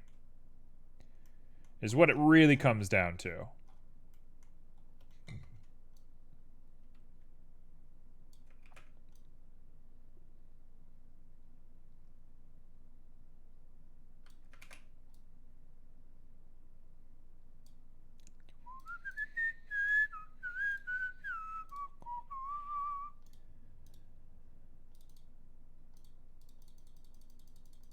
Interesting. Interesting. Okay, so we're going to keep this guy as small as possible. Everything else is about perfect. And we want to get these colors kind of synchronized just a little bit.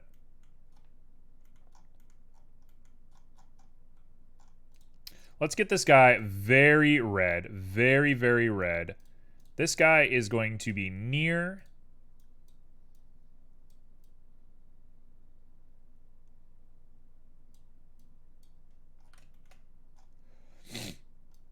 do that, and I'm going to go one more to this. And in fact, I can probably go ahead and cut this guy out, which will give us a little bit cooler of a design to work with.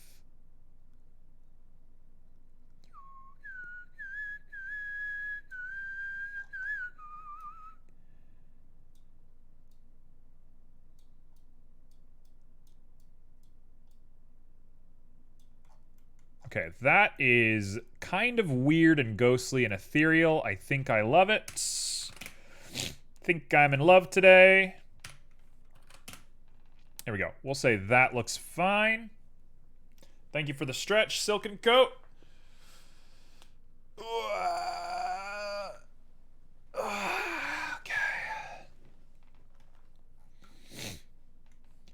And now we just take this last little bit to paint this guy up. Now, how do we feel about the colors? How do we like these colors? Are these colors okay, or should I try and fix this up a little bit? Because I think it looks a little crazy, if I'm being perfectly honest. Also, I'm going to do some bumping before we think too hard about that. So let's pop you down, and let's throw in a mix RGB. Let's throw you on down to here.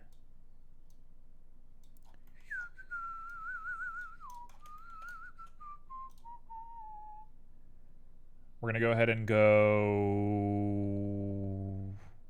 bump at the bottom here, and we're gonna add a noise filter to hopefully make it look like flicks of paint, but this is gonna be a little challenging.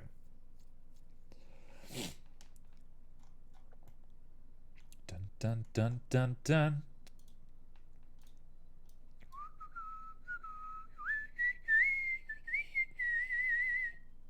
If it's not hard, I'd try complementary colors opposite on the color wheel. You try complementary colors opposite on the color wheel. Okay.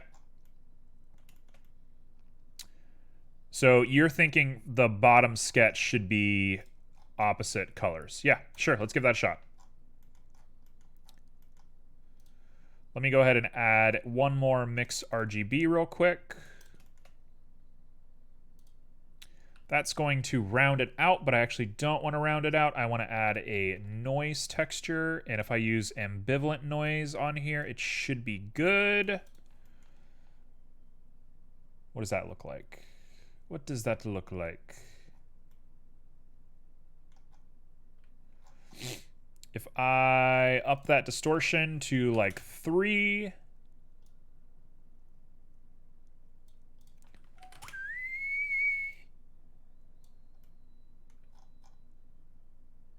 Get that detail work super high, maybe not that high. Actually, yeah, let's go crazy high.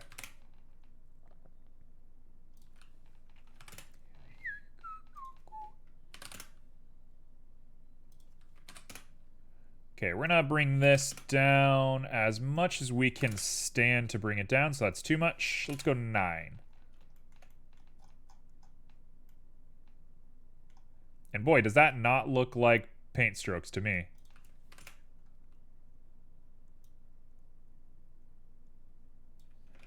It just looks like plaster. You know what I think we'll do it is we're gonna go grab our wave and plug the wave into the noise. Fingers crossed. Please work. Please work. Please clap. It didn't like it at all. Maybe we plug that into scale instead.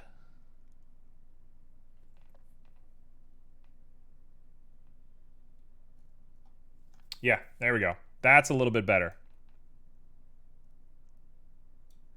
So we're going to up that detail. It looks a little nuts. Why does it look like that?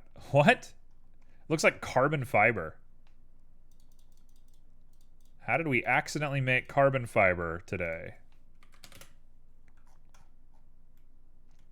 On this day, I accidentally made carbon fiber.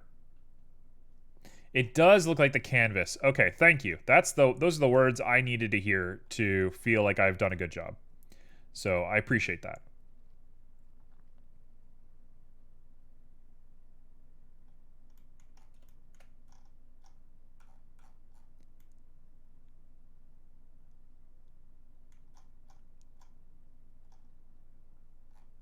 In fact, now that I'm looking at it like this, I think we actually don't want that at all.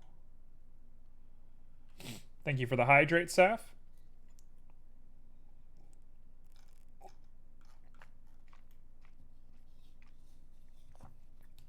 That looks pretty good. That looks pretty good. Okay, there's our canvas. Ready to go. We can remove you. And just have this guy standing out here. And we're going to add a bunch of sheen with tint because we're using high pigment stuff. We're going to lower that specular because we're using high paint. There's no reason to have specular on paint. Dare I add a little bit of metallic and make Simo very upset?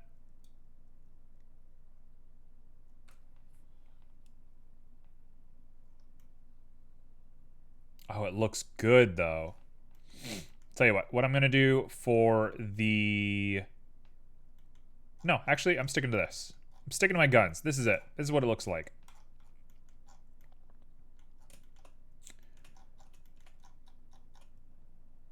All right, and Silken wants me to do complementary colors.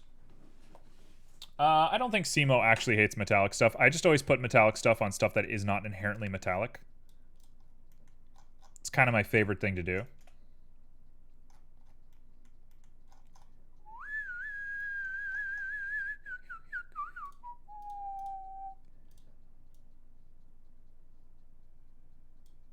Okay, so we got black. So we have this cool ghostly aura thing going on here. So now, you want complementary colors. Do we have a preference for colors? I'll be the first person to say I like red. Lo and behold, nobody would have ever guessed. That is opposite of red, and now we want this to probably be...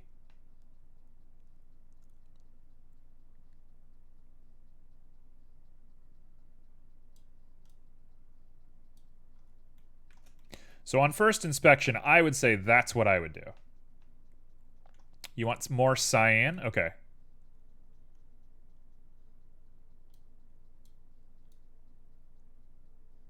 We gotta be careful, because it does want to play, like, nutso stuff with us.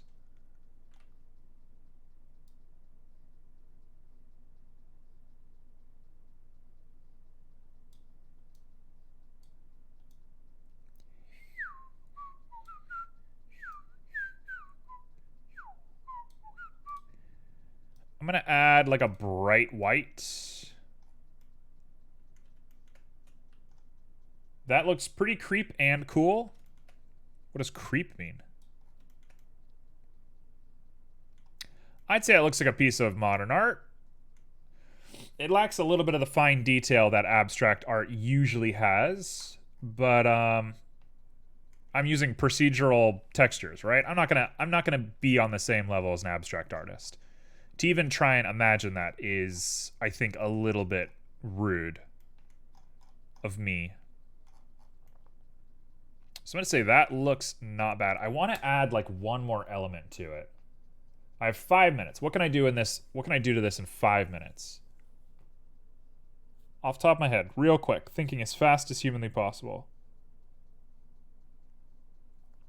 I cannot add facing because this thing does not transform depending on which way you face it. Although that would be a cool premise for a painting. I want to keep this kind of realistic. What I think I want to do is add... Okay, let's add another mix RGB. I have an idea. We're going to go ahead and make a Cosine Pearl. So here's how we're going to do this. I'm going to go ahead and throw in texture coordinates. We're going to go ahead and throw in a math node.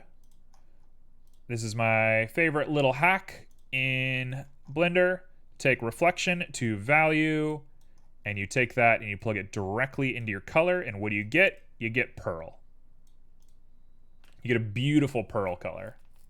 It's a little hard to see.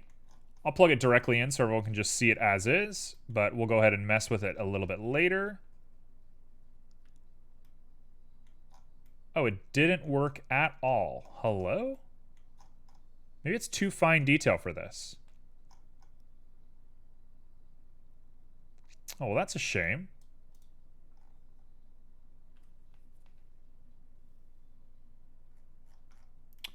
Well, it doesn't work. Okay, never mind. I take it back. White and gold is a pretty combo too.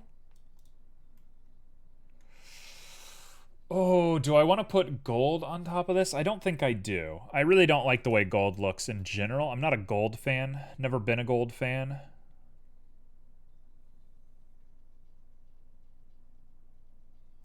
Off the top of my head, the thing that I think to do is to add a Vernoy with maybe a black.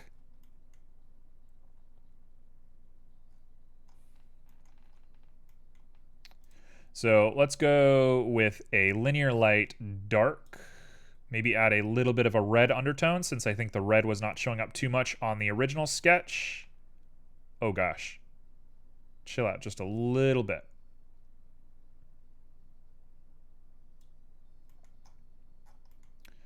Okay, Vernoy is a little nutty.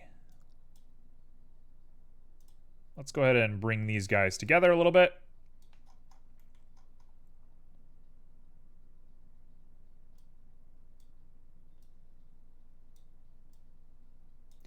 And I'm going to use Minotsky, or however you call it, because I like the stars. I like the way the stars look. We'll go ahead and pop these guys on reverse and make the stars a little bit bigger. I will also plug object coordinates into here. I'm so sorry for what you're about to see, but I don't have time to think about this. I have literally 2 minutes. Also, last call for joining the raffle. So if you want to join the raffle, now is your final call. Do it now or forever hold your peace. This is so pretty. Thank you. Very appreciated. Oh, dude. Like, that's definitely not what we're going for, but it does look good. You're saving up your points? I understand. Anybody who wants it, now's your chance. We got one for Silken Coat, one for CQDK, and then T and Barrel are both in the running for the most part.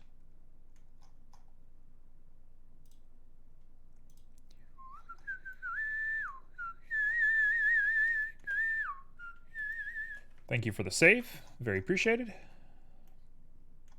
Looks like you can jump through it like a painting in Mario 64.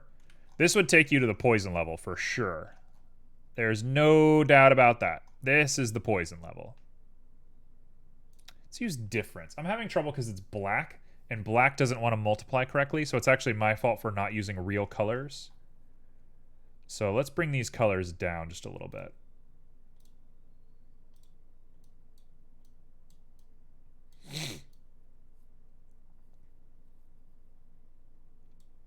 We're gonna do that, and we're gonna grab like a darker purpley sort of color.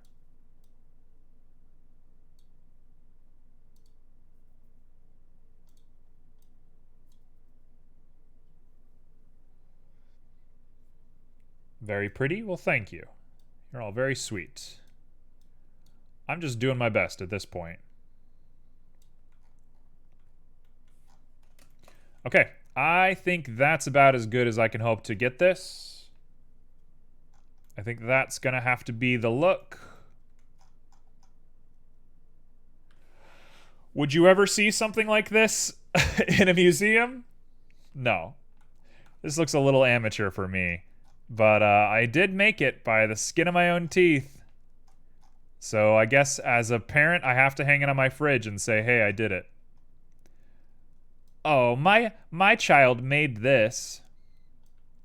Puts this up.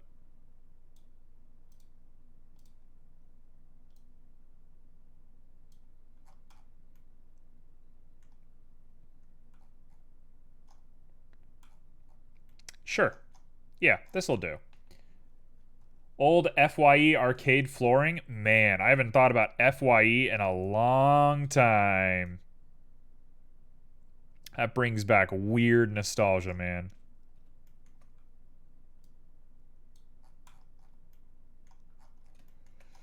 Let's scale that down just a little bit. Make these guys just a bit bigger. There you go. Why would this be in a gold, lovely looking frame like this? I don't know. Gone but not forgotten. I wouldn't say museum, but I could see it in a bedroom or in The Sims. This has big Sims energy. I give you that.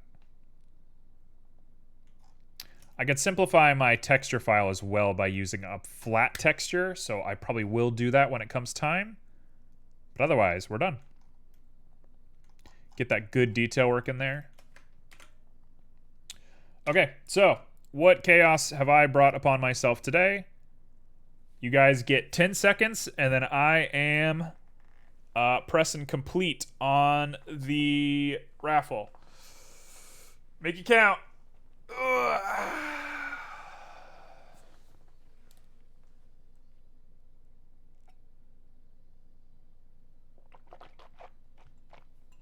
5, 4, 3, 2, 1, and we're done. All right, let's see who gets it. My money, I'm not going to say who my money's on. I won. That was my money. CQDK with the one shot. The one ticket win. All right, CQDK, what do you want? What would you like to see? Anything will do. Fine art is preferred.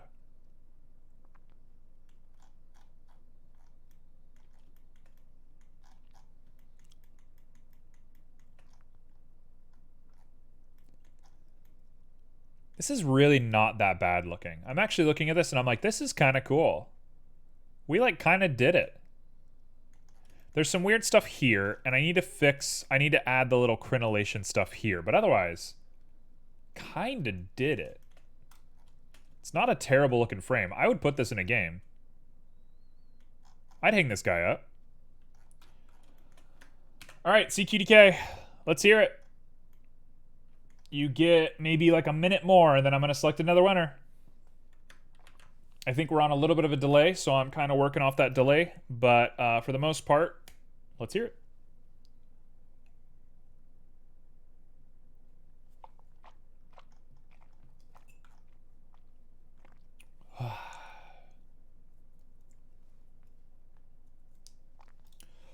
In the meantime, let me go ahead and grab this guy, and I'm seeing an issue with it. The colors are a little bit not as bright as I want them to be.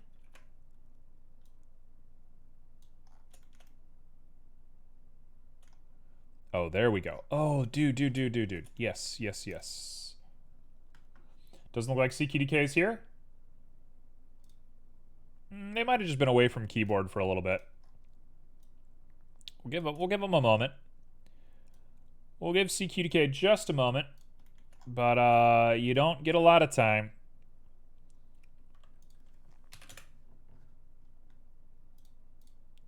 Okay, we're gonna drop this down to like maybe 0.6. And we'll say that looks pretty solid.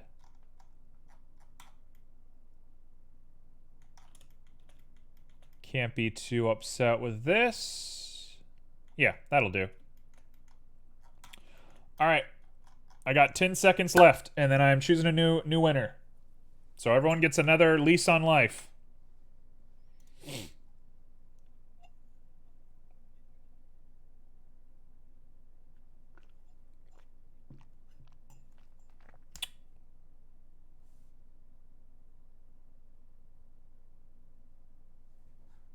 All right, picking a winner. Beryl. It is Beryl's turn. I can only imagine what Beryl's going to make me make. Now, what I'm really thinking about is, can we roll the dice and get 2 people who are missing here right now? That would be something. All right, Beryl, what do you want to see? Beryl isn't in chat? We'll give him a minute.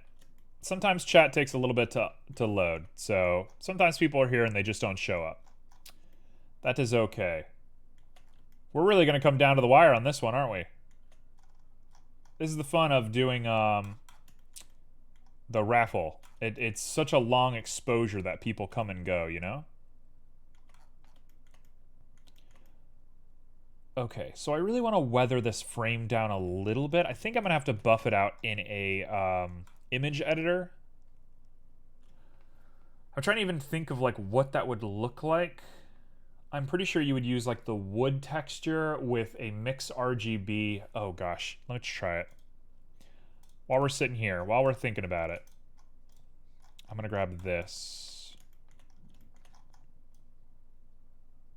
Oh, one of the best songs in a game.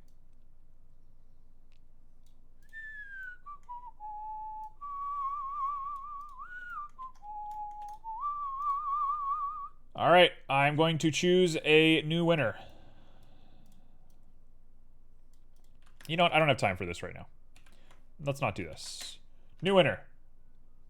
Third time's a charm. It's T. T. Please tell me T's here. You must be.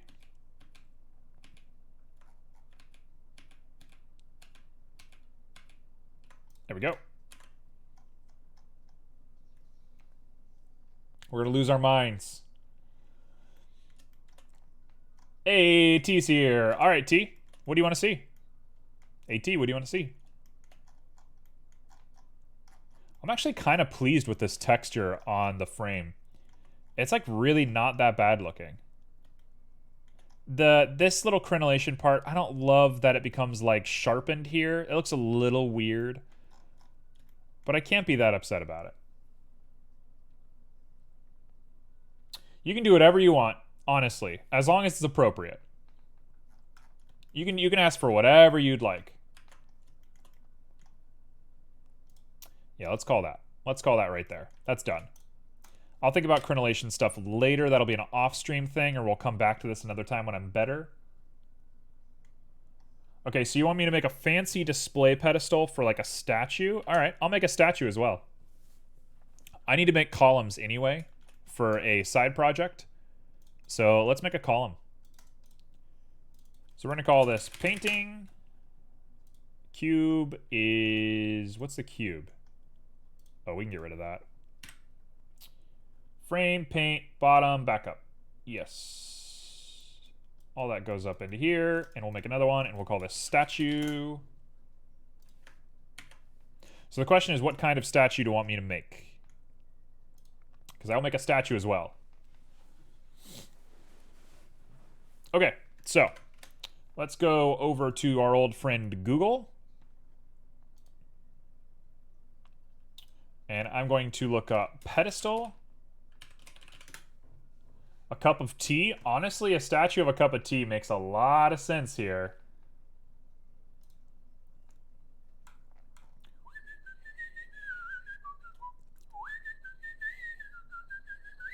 Okay, so I'm thinking either like this kind of thing, which is going to take literally forever, and I'm not going to do that, never mind. Or this, which I like this a lot. Yeah, this kind of stuff is cool. Okay, you want a tea statue. We'll do a tea statue. I'll do a nice mug of tea. If we have extra time, maybe I'll make something come out of the tea, but yeah, we'll do that. This is easy. This is going to be easy. I have to convert it. A cup of tea on a fancy display pedestal. Writes this down for Animal Crossing? Absolutely. With the way modern art works now, somebody just like left their tea like on the pedestal and it became a piece of modern art.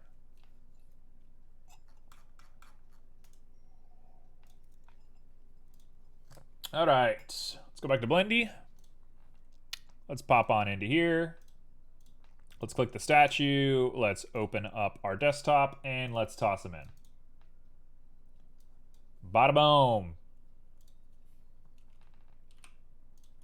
Okay, we're gonna nail this one. We're gonna do it in 2 seconds.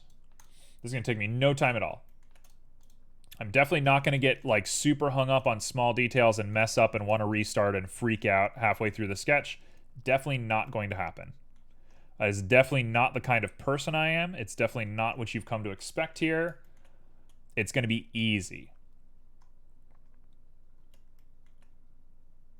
All right, so I think we should start by making... No, I'm just kidding. We're going to start instead by extruding edges. Nice and easy. And we're going to go ahead and separate them out. In fact, I want to do a little bit of closeness on them so we can get that rounded little corner look. Or spend half your time trying to get the stone right through your procedural generation. That's fine with me. Honestly, the procedural part's the part that I like. Like, to make things as clear as possible. You know what? This is even, isn't it?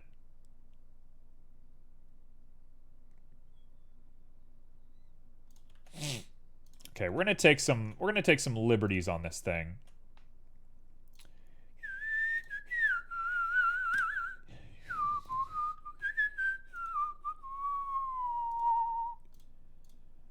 Hello?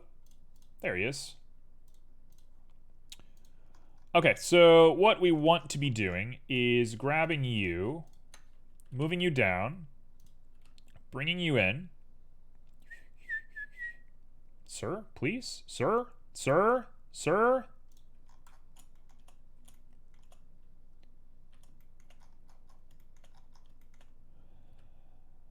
Thank you, sir. There we go. Bring that out. Let's curve this guy on up.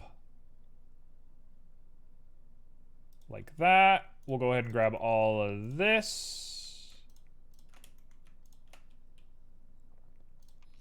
Yeah, I like the material editing part. That's the part I'm into. It's also the part that I think at this current time, I don't have a great alternative to Blender in doing it. I'm not exactly a texture artist when it comes to that kind of stuff. I do a lot more mesh editing. Meshes are definitely more my speed when it comes to expertise. So I would prefer to use meshes for just about everything. And so procedural editing kind of fits the aesthetic there. Although I think I am good at procedural textures. It's just not my, like, preferred method for doing things. There we go.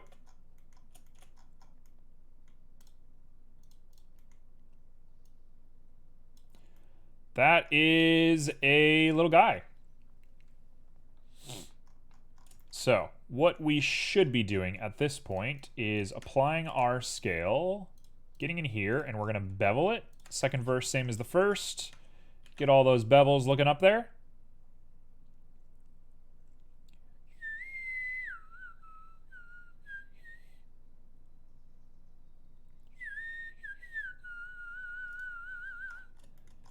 There's that. There is that. And we'll do the top and the bottom at an even amount so that they look good together. So I plan on doing a post on Discord, and I think I still will for anybody who's not here right now. But I wanted to sort of talk about what's going to happen in October. So I guess I'll mention it here and get any sort of hot takes that anybody wants to share with me. Hello, that's not what I wanted. In October, we are going to do sort of an Inktober thing. I'm going to be doing a sketch every single day, 6 days a week. Not every single day. I'm going to be working on Sundays, but I won't be streaming on Sundays. But I'm going to start streaming about 6 days a week in October. And it's going to be a fiasco, to say the least. I have a pretty clear idea of everything I'm going to be making already, which is rare for me. I can't believe I've already done that. And I'm looking forward to it. But I just wanted to let everybody know what's going on. Don't burn yourself out? Yeah. So here's where things get a little bit complicated. I think what we're going to do is we're going to stop the raffle. And I know that's going to be sacrilegious to some peeps, but I think we got to stop the raffle while we're doing it, because I think I'm only going to stream for 2 hours. So here's the idea for me. It's either going to be me modeling for 2 hours, whatever it is that I'm doing, which is already what I'm doing, or I'm going to model for 1 hour and do the raffle for 1 hour. And hope that things work themselves out that way. So I guess I'm asking what everybody thinks is the best course of action, what you would be interested in. How into the raffle is everybody? I know the raffle is kind of a big deal, but could we go a month without the raffle, or should we try and make the raffle work? Because I don't know to what degree the quality of what I'm making is even going to matter. In fact, now that I'm seeing this, you betcha. You bet your bottom dollar I'm doing that.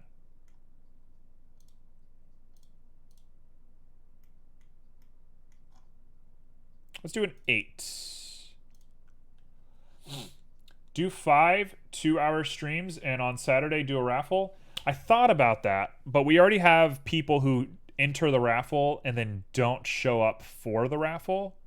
So I'm a little bit worried about how, like, we would regulate that. Otherwise, I do agree with you. Also, I'm looking at this, and boy, I don't like the way this looks. We need to do an X-ray on here. You are late. Yeah, you're late. You won, too. That's okay. You'll get there next time.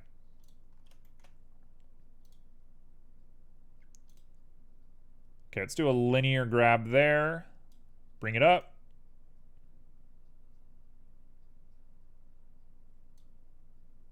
Instead of linear, let's do connected. And let's do smooth. Question, do you get your raffle points only that day, and are they cumulative? So I can run the raffle for 7 days straight. So I would start the raffle on Monday, and it would end Friday night, is what I'm thinking, if I did that. But I don't know to what degree that even makes sense for me.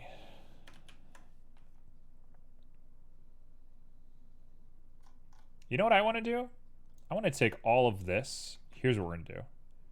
This is actually the smartest way to do this. This is the smartest way to do this. I should have done this from the beginning, but we're here now.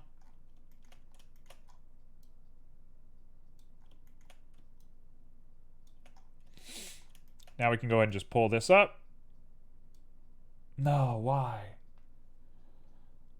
Can you set it so that you start when you start Saturday and end 10 to 15 minutes later?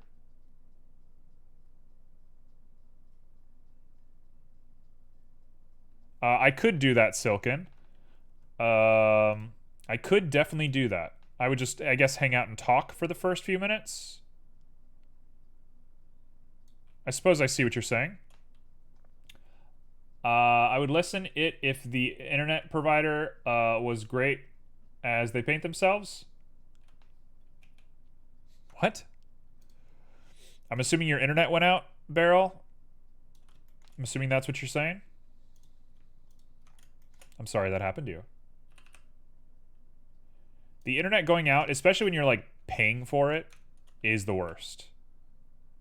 Every time our internet goes out and we call them and they're like, "Oh, we're so sorry." It's like, "Yeah, can I get my money back? Like, I'm paying you for this." Like, if I went to a restaurant and I ordered a sandwich and they came back and they're like, "Sorry, we don't have any ham," I'd be like, "Okay, like that's fine, I understand, but like, give me my money back." But for whatever reason, internet providers are like, "No." Like, it's not our fault it didn't go, or it went out. It's like, yes, it is. It's quite literally your fault.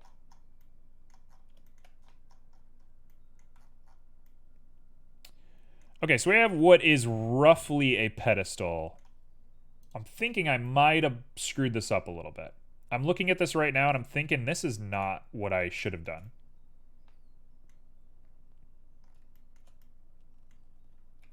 Oh, I see. If you could do both at the same time. I get it. That's okay, Beryl. Nobody's asking anything of you.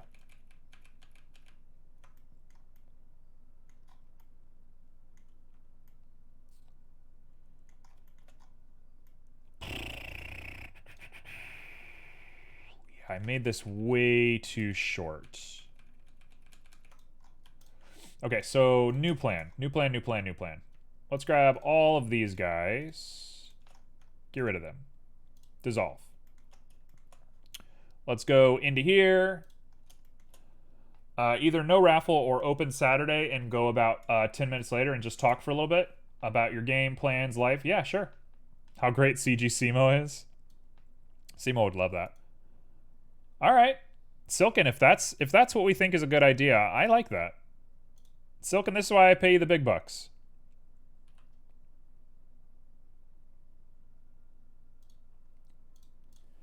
I'm not against that idea. So Saturdays, I'll be doing a sculpting, or I'll be doing a speed sketch on Saturdays for everybody. So we're going to get mega competitive on Saturdays. Not even a mod? You pay me nothing? Oh, the paychecks must have bounced. Sorry, that does happen. I'll look into it. Is what I'll do.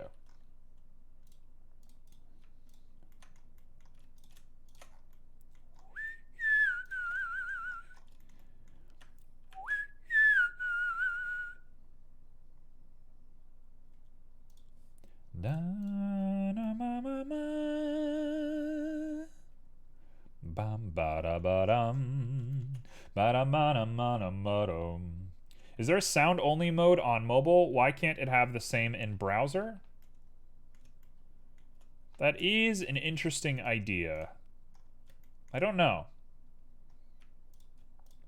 Twitch is definitely one of those platforms that just like really wants you to use it the way that they've decided you're supposed to use it. Like, if you don't use it the way that we designed, then you're not a user on our platform.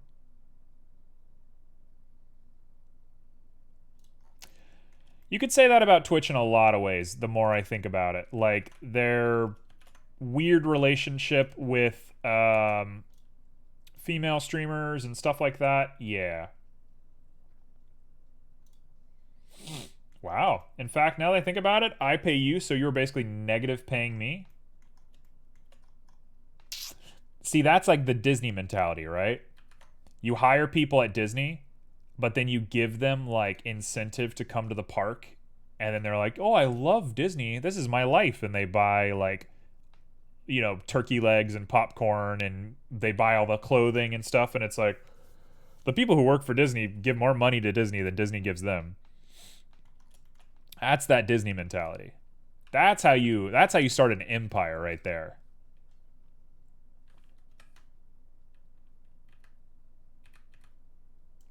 Okay, so here's what we got to do. We got to go ahead and apply our mirror. Oh my gosh, it's already been 25 minutes? I'm wasting all my time.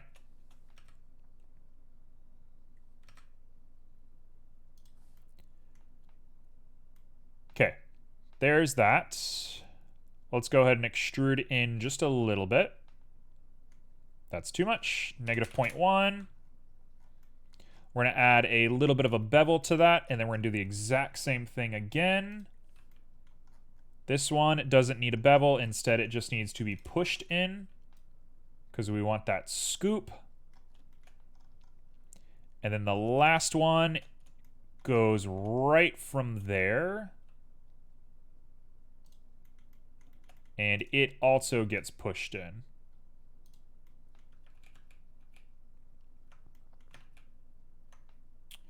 My father-in-law works for Disney as an operation research guy. It is so weird when I go there and they are like, hey, let's go eat dinner at Epcot.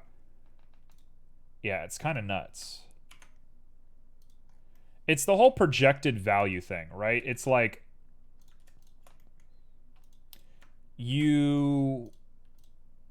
Disney is expensive, and if you work at Disney, you get a discount. And that discount is like, cool, now I have an advantage, quote unquote, over the other people who are visiting the park. So I should take advantage of that. And then you spend a bunch of money, and Disney's like, we did it. We got them. And it's weird. I mean, every company in the world does this, right? Like, if you work for Amazon and you're not a Prime user or whatever you call that, like that would also be considered weird. I don't know. It's a weird practice.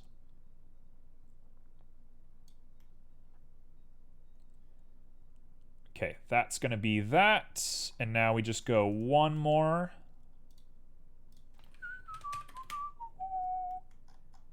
Look at that. Look at that beautiful baby. We're going to do this, this, this, this. We're going to hurry up on this column so we can make it actually look nice. Oh, there's my wireframe. What is that, Z? It is. Okay, now I know the pie menu.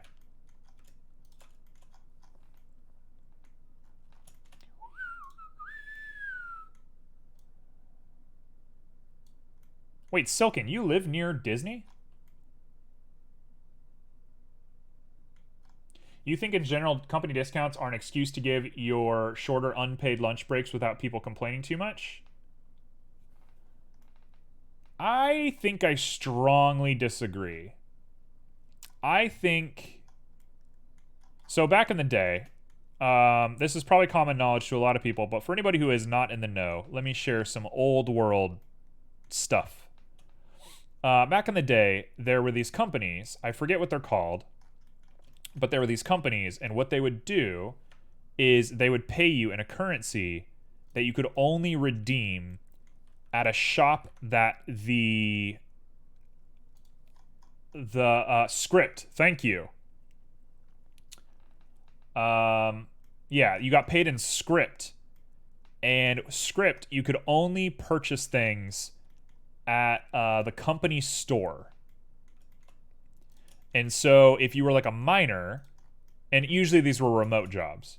So if you're a miner, there would be a store near your mine that would sell sandwiches and whatever. And you would pay your script and you would get sandwiches, right? And you need sandwiches to live. So perfect. It makes perfect sense. And what ended up happening is all that the company would have to do is just charge you more for these services. Like, just raise the price of a sandwich. So if a sandwich costs this, we'll just charge whatever they want.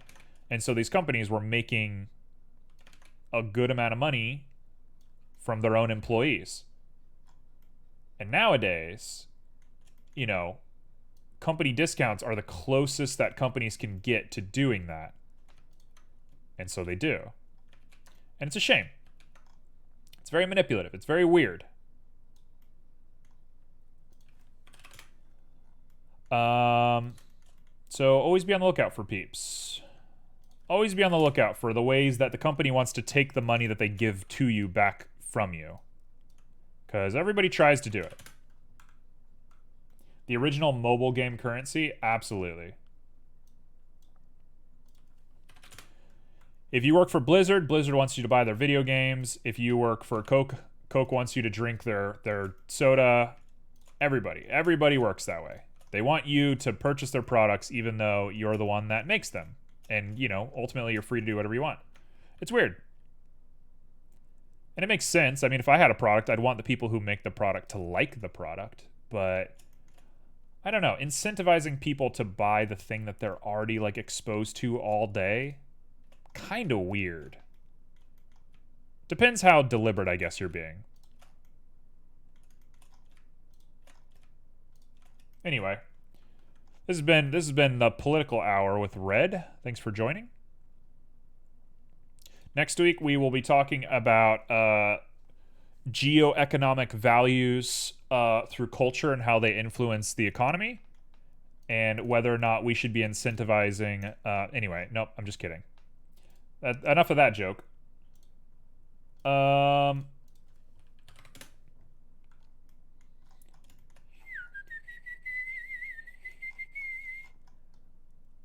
Let's go ahead and grab you.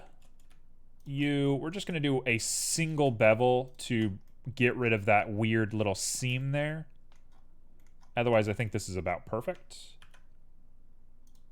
So we'll do 1, 2, 3 right there. Perfect. This is some good soup. I like him.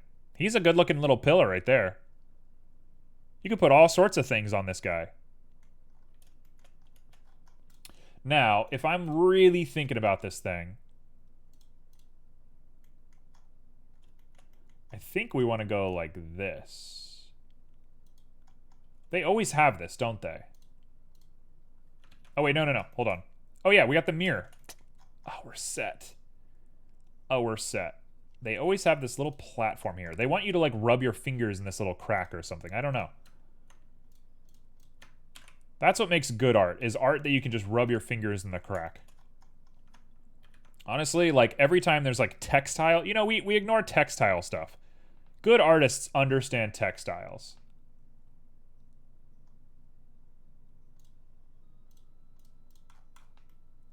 There we go. That's a beautiful baby. Look at her. She could hold my car keys. Beautiful.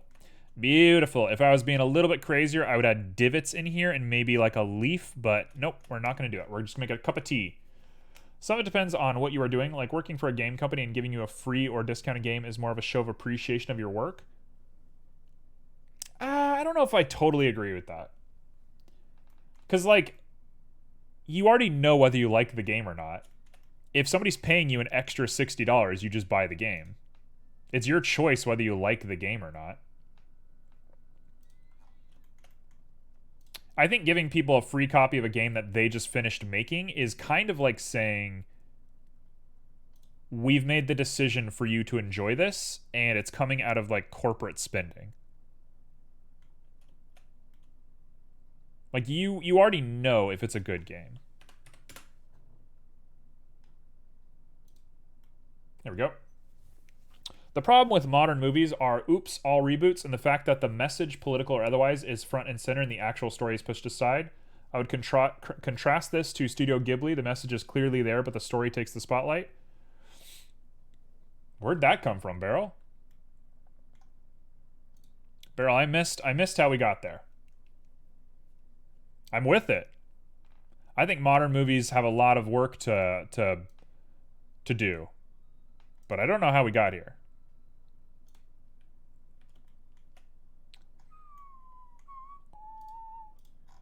Okay, let's grab Cinderboy. You were talking about Disney? I understand. I was indeed talking about Disney. You're right. I was talking more about the Disney parks, but I agree with you.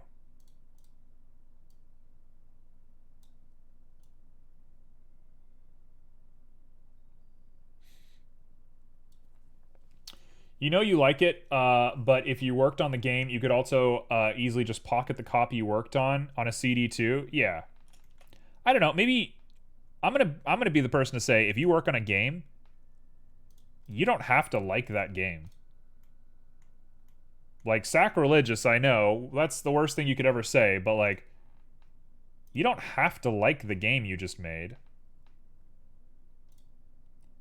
Like, the shareholder, right? The person who's sitting there cracking the whip and saying, like, we got to get this game done. They have to like the game. Because they're the one who forced everybody to make it, and they're the one who believed in it, quote unquote, whatever that means. That person has to like the game. But if you're like a 3D modeler and you just made like some assets for a game, I don't care if you like the game or not. It's not your responsibility. If the game's bad and the art's good, the artists are scot-free. They do whatever they want.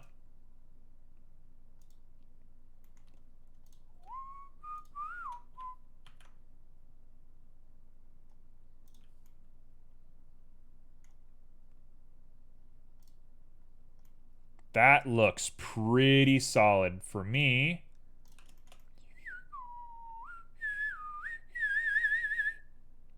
I'm going to say that looks fine. We're going to do some recalculation here in the middle.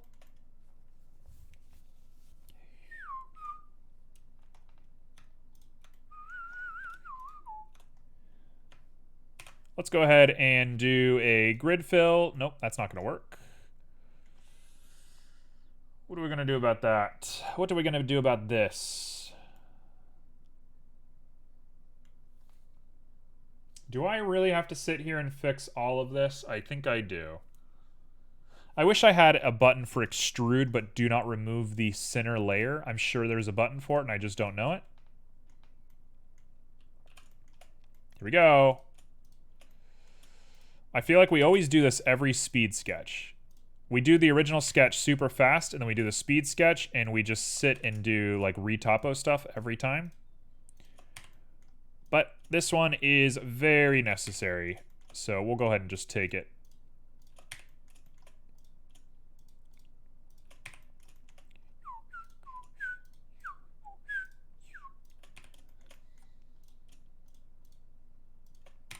Is there a company that you can work for that you are like, you should like the product no matter what you're doing?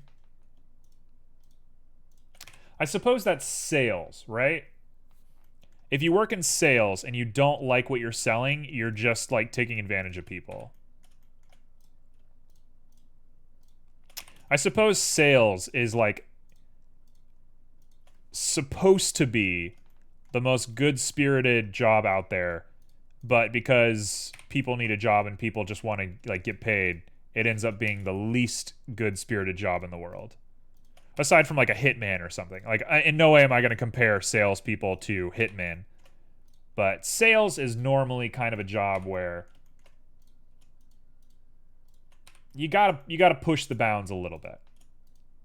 As somebody who worked in sales for 3 years and got pushed a lot by my management and told that I would be fired if I didn't make magic happen, as they put it, sales is one of those jobs that's just kind of a little yucky. I'm sure there's companies where that's not true, but I also think that means that you like what you're doing, like you like the product. So that would be like a good exception to that rule. It depends on if you can be cynical, but I spent 3 to 5 years working on a game being told, hey, you have the game, and show it off to people for free. If they said, hey, thanks for all the work, here's an extra $60 on your bonus.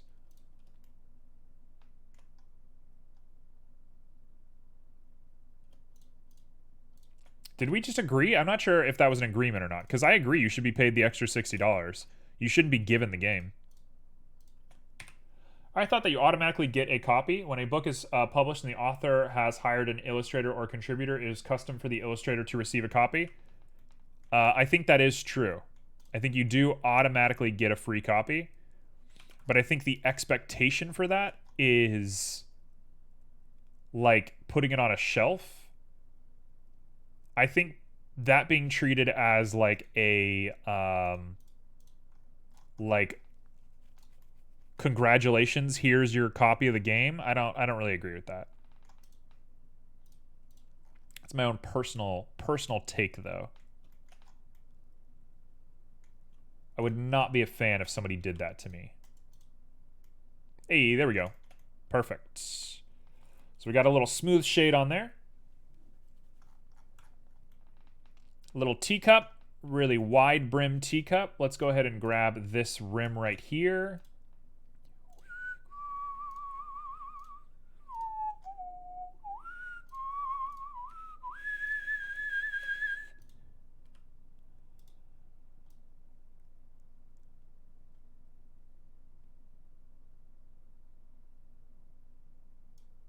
I'm going to give it just that little brim that you can sip out of.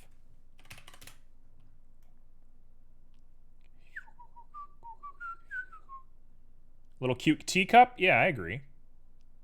Just having a little time. It's you.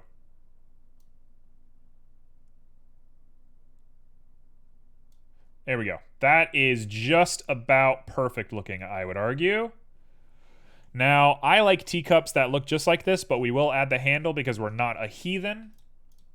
But normally I would say that's a good cup right there. Done. You slip your fingers in there like this. and you just drink it. Oh, baby. That's the stuff. I think we disagree, but I'm more with Barrel on this. You should get a bonus and the customary copy. Yeah, I agree to some degree. I think the idea that you being given a copy of what you just worked on as a bonus is a bad idea. Like, if you work at Disney, how we got onto this topic is if you worked at Disney, I don't think you automatically get free Disney tickets for working there. You get paid the amount of money required to buy Disney tickets. And great, you've done it. But being given free Disney tickets, you didn't build the park. You're not the guy who made Disney. And I think giving people like free Disney tickets for stuff like that is a little bit like, what are we doing?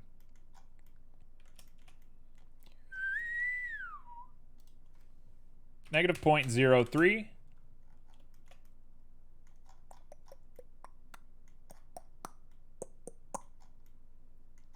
But we can always agree to disagree. There's nothing wrong with that. That's actually a good way that the world is meant to process. Okay, I like that little divot in there. That looks pretty good. This looks solid. I'm going to say that is our teacup done. Cool.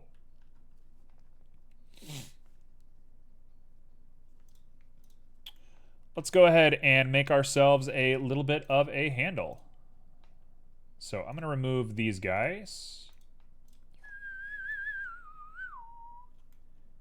They pay the customer, they pay and the customary customary copies are separate things.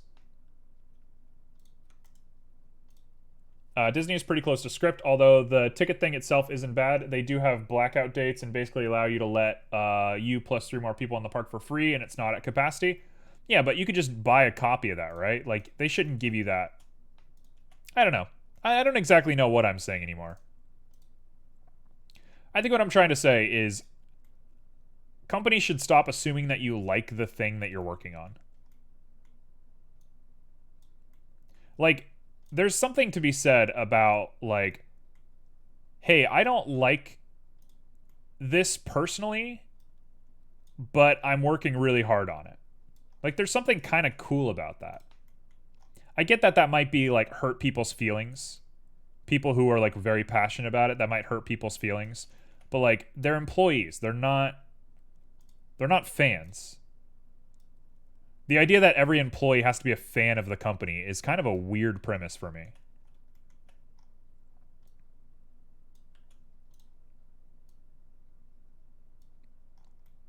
Does that work?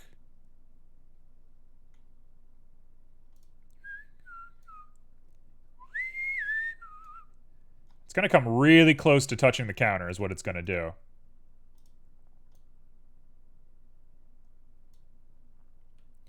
That's going to come real close. Now, I know you can do, like, control edit stuff, but I'm a little bit worried to do that because we're not actually using orthographic views. So, shout out. I know what's going on, but I can't do that right now. I can't afford to do that right now, I guess is what I'm trying to say. I think that logic, too, the one where it's like, not everybody's a fan of what you're doing, that's where it's like, for a game company, you probably should be a fan of what you're doing. If you're working on a video game, you should probably be a fan of that game. But if you're working at Disney, that's just a job. Yeah, if you're creating an RTS game but you dislike the genre, yeah, like what if you are making an RTS game and you're like an amazing artist and you're really into like Greek architecture, so you're working for the project making Greek architecture, but you yourself don't care about the genre, you only care about the art of the genre. So you don't want to play it, you just want to look at it, and while you're working on it, you're looking at it a whole bunch. Getting paid a customary copy is kind of like, I don't want that. I don't hate this, I'm not upset, like I'm glad I worked on it, but I also, like, I'm done. I did my part.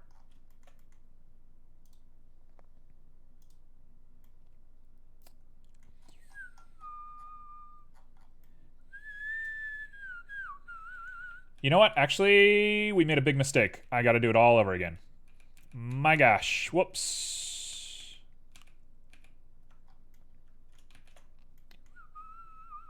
We're going to go ahead and apply this guy. Now we can come back to here, and now we can do this. Also, I'm going to use the... Oh, I can't. Oh, and from a job, you should like what you do. And from a job, you should like what they do standpoint. I'd say waiters should enjoy the food at the establishment. Oh, I don't agree at all. I don't agree with that at all. If we lived in a world where everybody had to like the job that they are working for, unemployment would be way higher than it currently is. Like, if everybody was required to enjoy every single job that they were working on, unemployment would be through the roof. At the end of the day, you just can't like everything.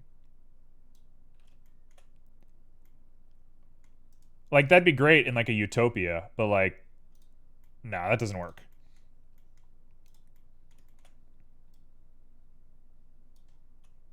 Okay, we want to do X because we want to make sure that we follow this curve right here.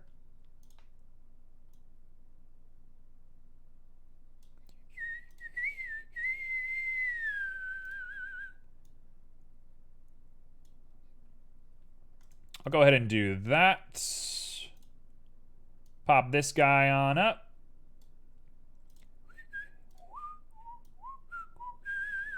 We got 10 minutes to solve this guy. I think we can do this. I think we got this. It's a little large looking. Let's go ahead and bring this guy back just a bit.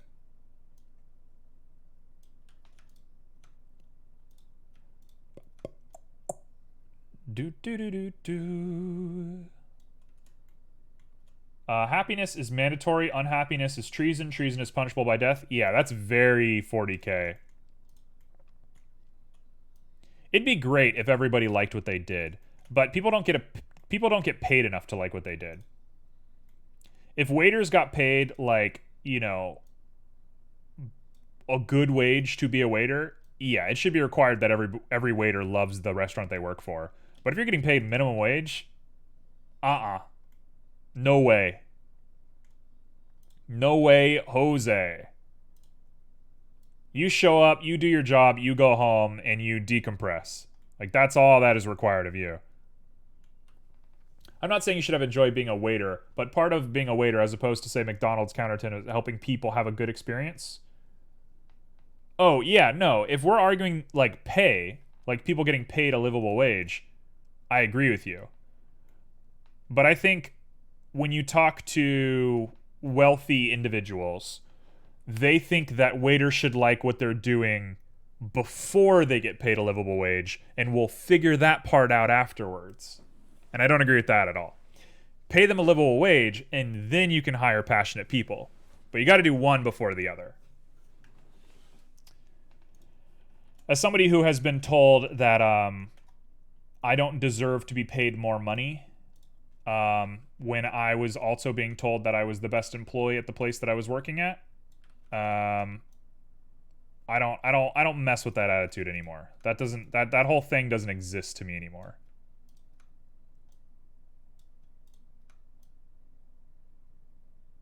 Like, until corporations care about people, which might never happen, there's no such thing as a perfect employee. The guy who works at Apple, who's been there for 1,000 years and quits because some weird thing happens, he like loses out on his like equity or something. Yeah, I got no sympathy for it. Hey, that is not a bad looking mug. Yeah, it's a crazy mentality for sure. Waiters do get paid like literally nothing. Waiters get paid below minimum wage because it is expected that you'll get tips, and the average tip accommodates for that difference. But that just means that there's people in the world who don't get that average. Like, there's just people who just don't. And it could be entirely dependent on the company you work for, right? Like, if your cook, the person who's working in the kitchen, takes a little bit longer than usual to get the food out, the cook doesn't receive that tip usually. The waiter receives that tip. And so the waiter could theoretically just get paid $4 an hour because something happened in the kitchen. They ran out of lettuce, right? Like, that's nuts. Stuff like that is nuts. Okay, I think that's going to work. It's going to look a little bit weird for just a moment. No, that looks perfect. Let's push that up one more.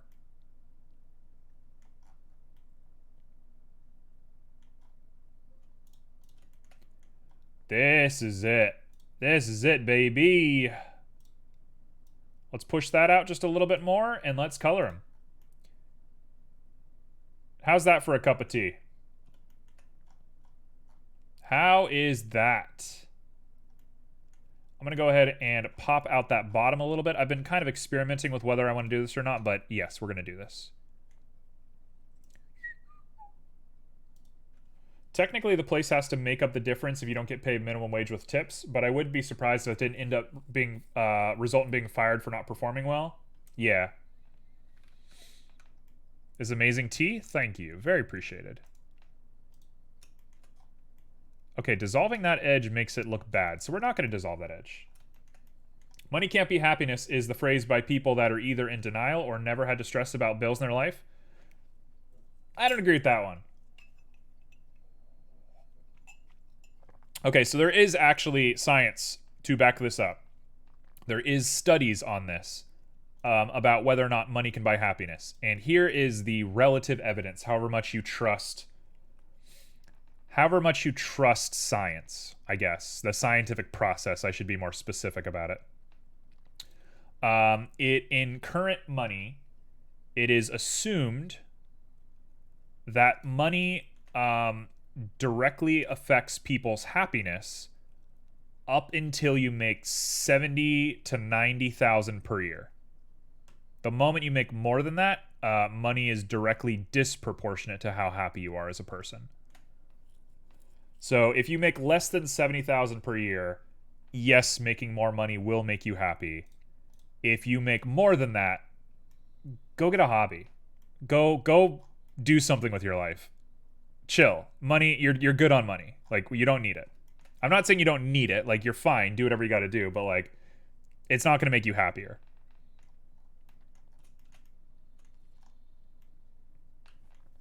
Okay.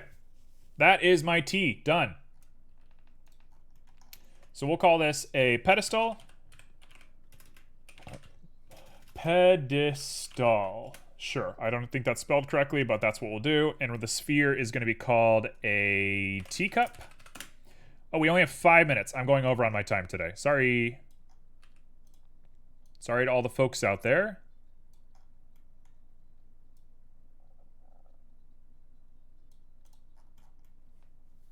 Okay, so what do we want to do for this little mug? What are we going to design it?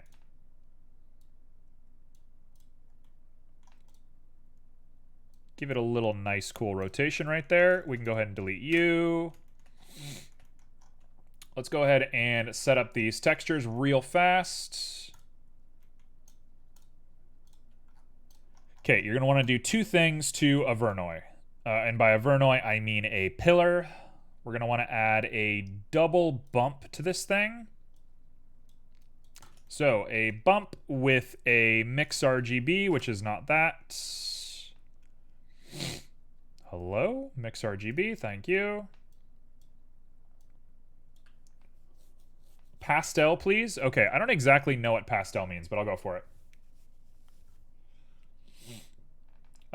It is very weakly disproportionate after that point. Going from 50k to 70k is much more happiness than the happiness from 100k to 120k.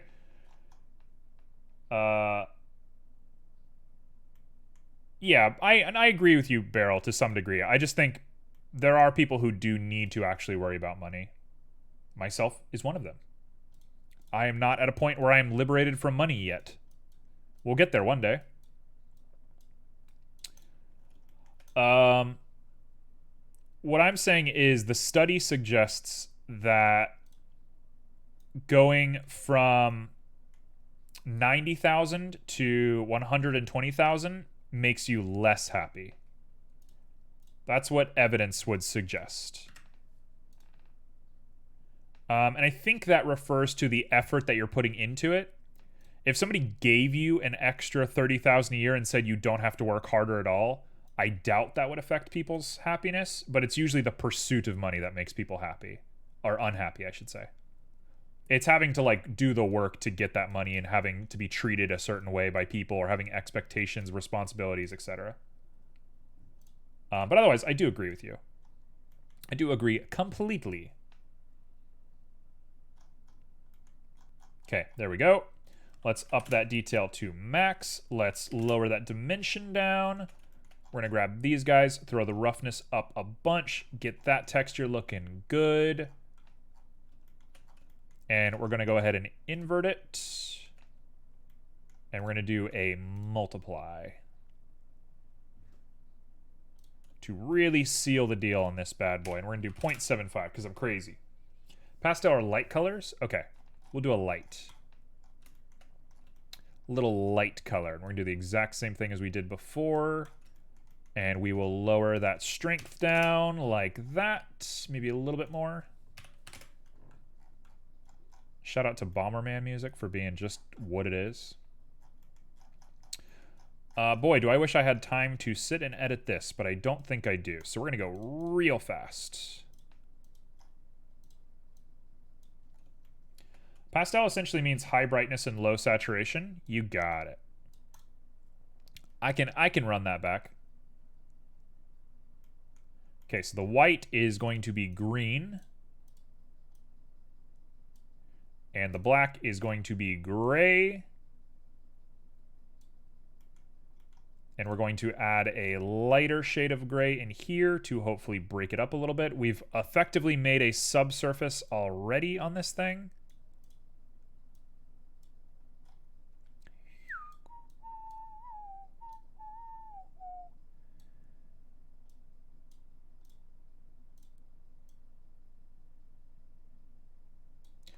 Kind of wish it looked a little different than this. Kind of wish it didn't look like this. But I'm going as fast as humanly possible, I suppose. So the time for thinking is over.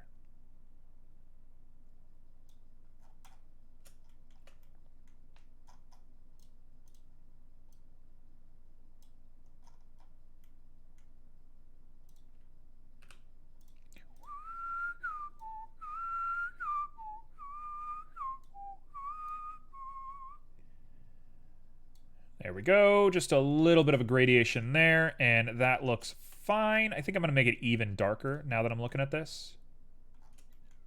Hey, thank you for the follow. Oh, my little follow thing didn't show up. There we go.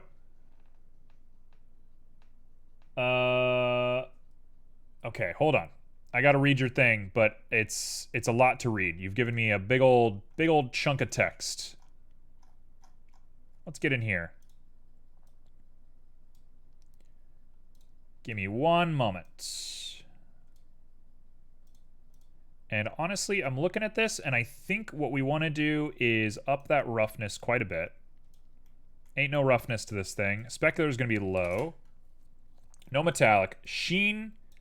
Oh, the sheen does it. I know sheen is supposed to be for cloth, but it's a sheen kind of day. And last but not least, we're going to go ahead and bring up this detail right here. I have a problem where a shaded part of glass is all part of the same color with a glass BDS and a color ramp. Yeah, if you want to jump in the Discord and shoot your shoot us a picture and maybe your node setup, it sounds pretty easy to fix. You probably want to throw a color ramp in between something with a constant. I think a color ramp with a constant sounds like the solution off the top of my head, but I'd have to see it. I'd really have to see it to even know what we're talking about here. Okay, that's me that.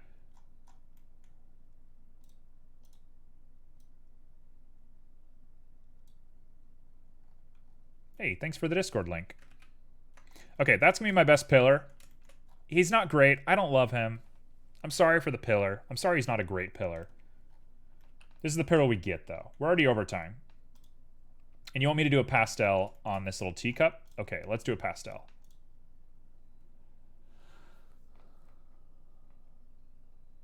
You know what I'm gonna do? I got an idea for this teacup. Teacup.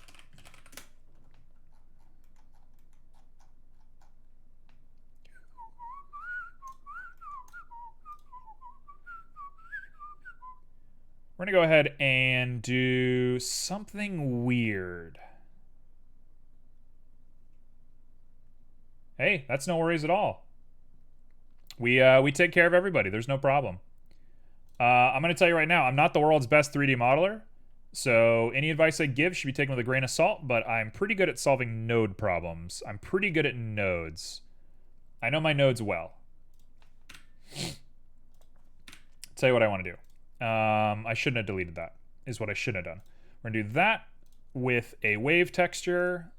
Let's prep the board. Prep the board. Layer weight. We're going to throw in a color ramp. We're going to throw in a hue saturation. We're going to plug it all in together. Actually, we're going to want one more back here.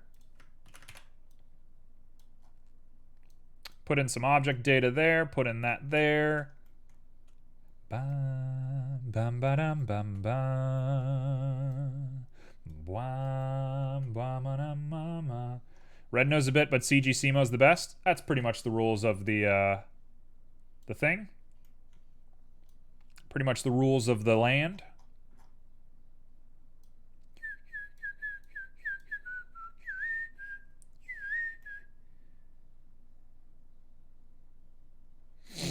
Okay, now we just got to make this thing work.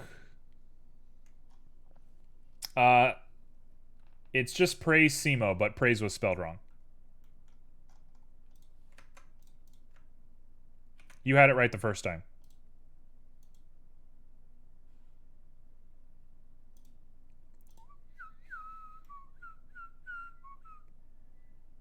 Hey, there he is. Okay, so I'm going to add a constant with this. Why is that not working? What is happening? What am I missing?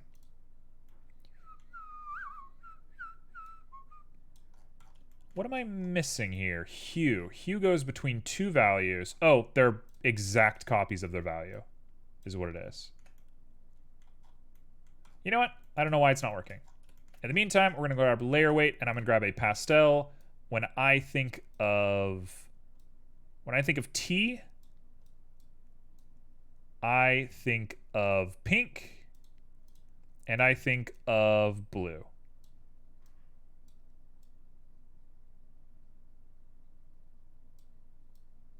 Is that pastel? Ratlord's pretty good too.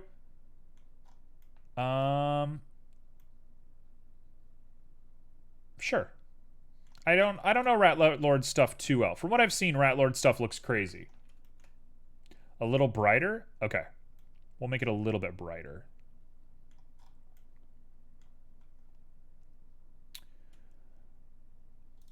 Ba, ba, ba, ba, ba. You don't think it needs to be brighter? Okay, well now we have dissenting opinions. Let's pop in the Z real quick to get those nice looking lines and drop that down to get these little guys. And I'm going to set this to 50-50. And now we just want to make sure we get the color right. So this guy is going to be 0.5 to give us that lovely little color right there. This one is going to be set to whatever we like.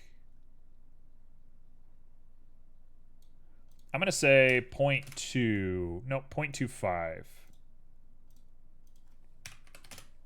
Looks good enough to me. Come on, I just changed it. 0.25 looks good enough to me. How do we feel about that?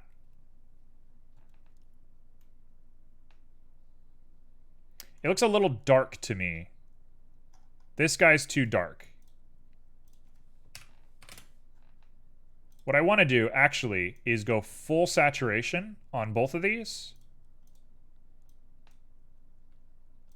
And then we're going to up that lightness until we get the exact color we want.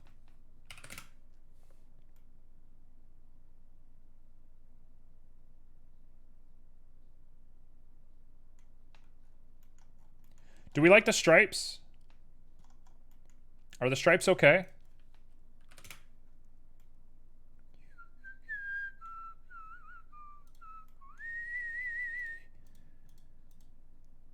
I like that. That's what I wanted. I wanted that little layer right there.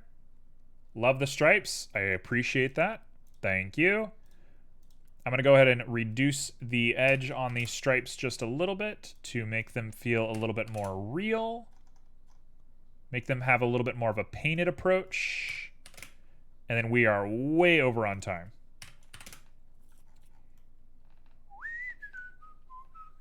Very Alice in Wonderland. Honestly, you could 3D print it, but it won't give you the texture. It won't give you the color if you 3D print it.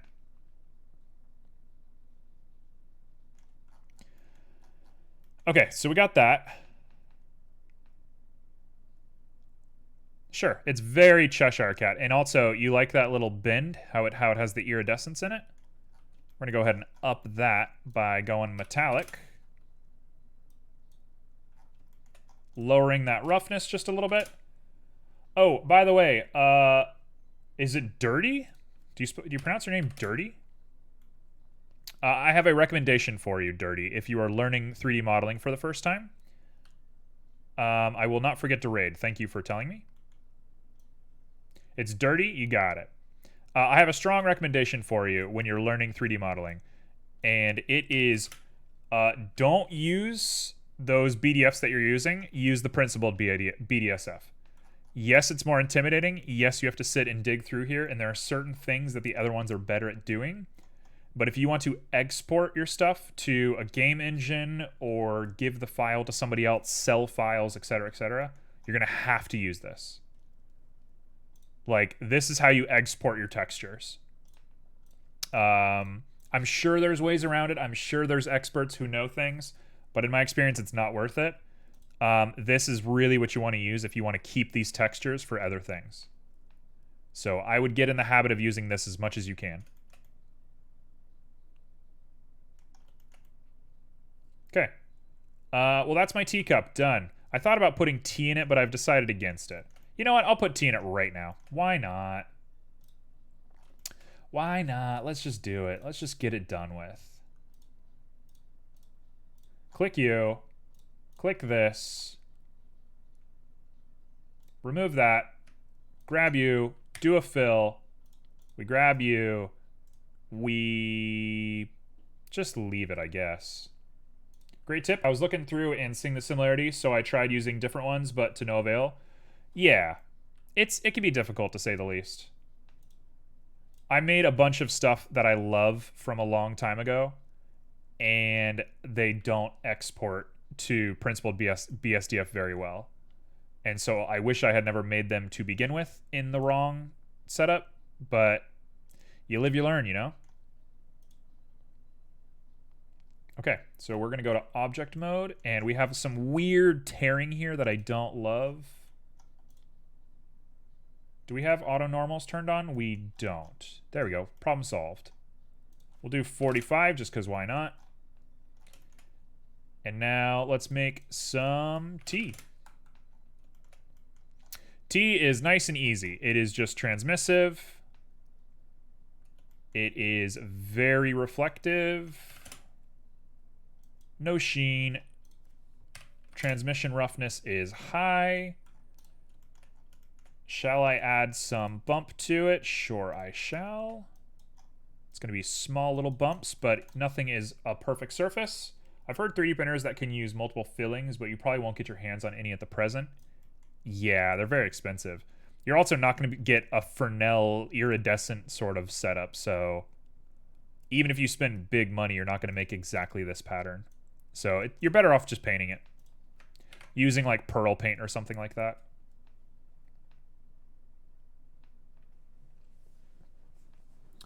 It's more work, but it's more work than buying a $10,000 printer that can't even do it perfectly. Yeah, I think the work is worth it. Okay, we're actually going to lower that detail down to nothing, and we're going to lower the scale down to maybe roughly nothing. I'm not sure. I don't love the way that looks. There we go. That looks a lot better. A little bit of tea in there.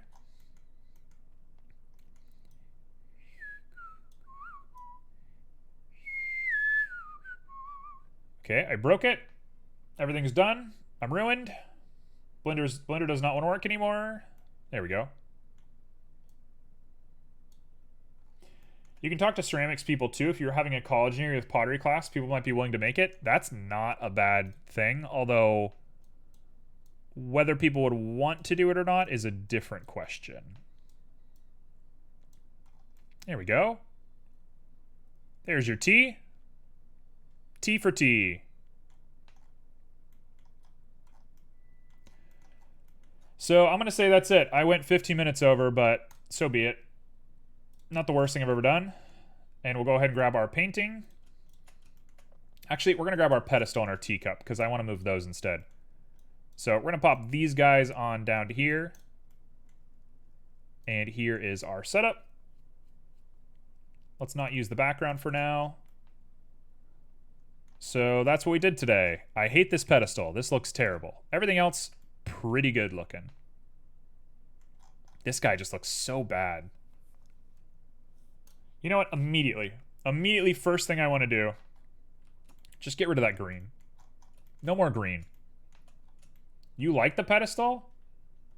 T needs more poison? Okay, we'll do more poison. Oh, I like the shape of the pedestal. Yeah, I agree. It's the texture I don't like. You and me are in the same boat, bud.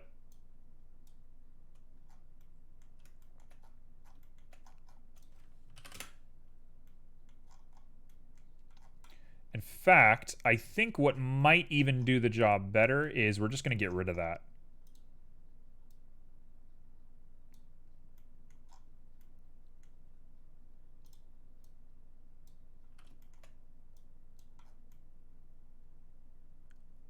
It just looks bad. You know what? It doesn't have any color, I think, is maybe part of the issue.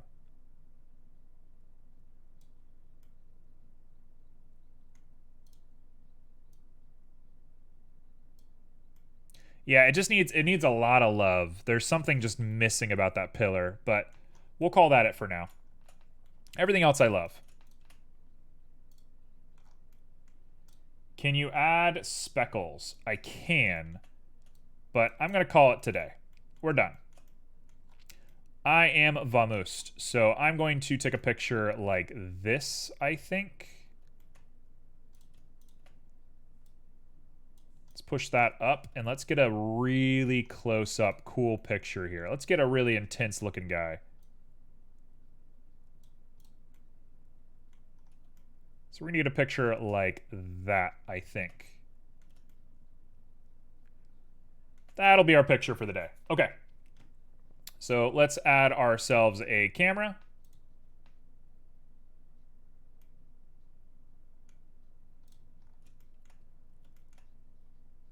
We'll go bada boom.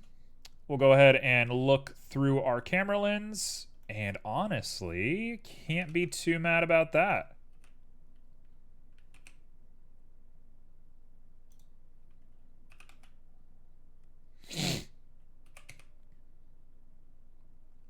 Can't be mad about that at all. That looks pretty solid to me. Is it my best piece? No. It's not my best piece, but it is what it is. That's one for the road. Thank you. So we're going to go look for who we are going to raid real quick. Let's go raid somebody.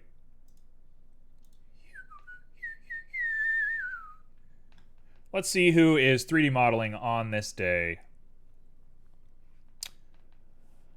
Let's see. 3D modelers. Thank you for being welcoming. I know how it can be when somebody comes in rough like that. I appreciate the help, and I'll be in touch in the Discord. Yeah, no worries. I'm going to take a look at what you've posted, and we'll go from there. I'm also going to be making a post about my October stuff here real soon, so be on the lookout if you want to see some daily stuff, a little bit more chaos than what we usually do. But we're getting close. Hey, look at me on the page. I'm getting my way up there. All right, we're going to go to Pandy Canes. Pandy Canes looks like the one that I think we want to invade today. They're looking kind of sweet. They're making some sort of maid or something. So I'm going to pop them up, and let's go over to Pandy Canes. Invader Tori. I'll give Invader Tori a look sometime. In the meantime, everybody give your best to Pandy Canes. Be sweet. Go say hi. You don't have to stay. You don't have to do whatever, but just give them a hi. Just let them know that the 3D community cares about them. And I will see you all on the other side.